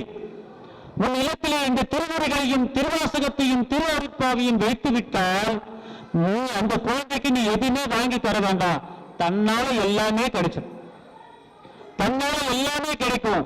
அந்த குழந்தைக்கு நீ நினைத்து எதையெல்லாம் வாங்கி வைக்க வேண்டும் என்று நினைக்கிறாயோ அதையெல்லாம் தன்னாலே கிடைக்கக்கூடிய சக்தியும் மகிமையும் இந்த திருமுறைகளுக்கும் இந்த திருவாசகத்திற்கும் உண்டு. இந்த சைவ அவன் படிக்கட்ட கூட பரவாயில்ல, ஆனா அவனுடைய இல்லங்களிலே இந்த திருமுறைகளையும் இந்த திருவாசகத்தையும் வைத்து பூஜித்து நம்முடைய வரும் சந்ததிகள் அதை மேலும் மேலும் அந்த பக்தி மார்க்கத்திலே தன்னாலே அதை அழைத்துக் கொண்டு போகும் என்று சொல்லி இந்த திருமுறைகள் இருக்கக்கூடிய இந்த சக்தியும் மகிமையும் நாம் உணர்ந்து கொண்டு வரும் காலத்திலே இப்பெல்லாம் ஏதோ இதை கேட்டுவிட்டு ஏதோ சிவகுமார் சொன்னார்பா, ஏதோ திருவாசகம் எல்லாம் சொன்னாங்க, திருப்பி நம்ம கேட்டுவிட்டு போகாமல் நான் மீண்டும் உங்கள் அத்தனை பேருடைய பொன்னார் திருவடிகளை வணங்கி வணங்கி வணங்கி மீண்டும் மீண்டும் நான் கேட்பதெல்லாம் திருமுறைகளை உங்கள் வீட்டிலே உங்கள் இல்லங்களிலே வையுங்கள். திருவாசகத்தை மட்டுமாக உங்கள் இல்லங்களிலே வையுங்கள். நீங்களும் மற்றவர்களுக்கு இந்த திருவாசகத்தை வைப்பதற்கான ஒரு பாலமாக இருங்கள் என்று சொல்லி அந்த திருவாசகத்தை நீங்கள் இல்லத்தில் வைத்து அதன் மூலமாக நீங்கள் பெறுகின்ற பயன் புண்ணியமும் அந்த புண்ணியத்தின் காரணமாக உங்கள் பாவங்கள் கரைந்து உங்கள் இல்லங்களுக்கு எம்பெருமானே ஓடி வந்து அங்கு அருள் புரிந்து சிவபெருமானே இருந்து அருள் புரியக்கூடிய அந்த தன்மையோடு உங்கள் இல்லங்களிலே செழிக்கும் என்று சொல்லி இந்த நாவக்கரசர் பெருமானுடைய விழாவிலே அடியேனும் அழைத்து ஒரு சிறப்பித்து இந்த நாவக்கரசர் சுண்ணாம்பு சாலையிலே இருக்கக்கூடிய இந்த நகைச்சியை இன்னும் சிறிது நேரத்திலே தொடங்குவார்கள் என்று சொல்லி அடியனுக்கு பல நிகழ்வுகள் இருக்கின்ற காரணத்தில் இந்த சிறிது நேரம் இருந்து பார்த்துவிட்டு கிளம்பக்கூடிய ஒரு சந்தர்ப்பம். ஏனால் தொலைபேசியில் தொடர்ந்து வந்திருக்க கொண்டிருக்கிறது, பல நிகழ்வுகள் இருக்கிறது என்ற காரணத்தினாலே ஞானசேகரன் ஐயா அவர்களுடைய திருவடிகளை வணங்கி நன்றிகளை சொல்லி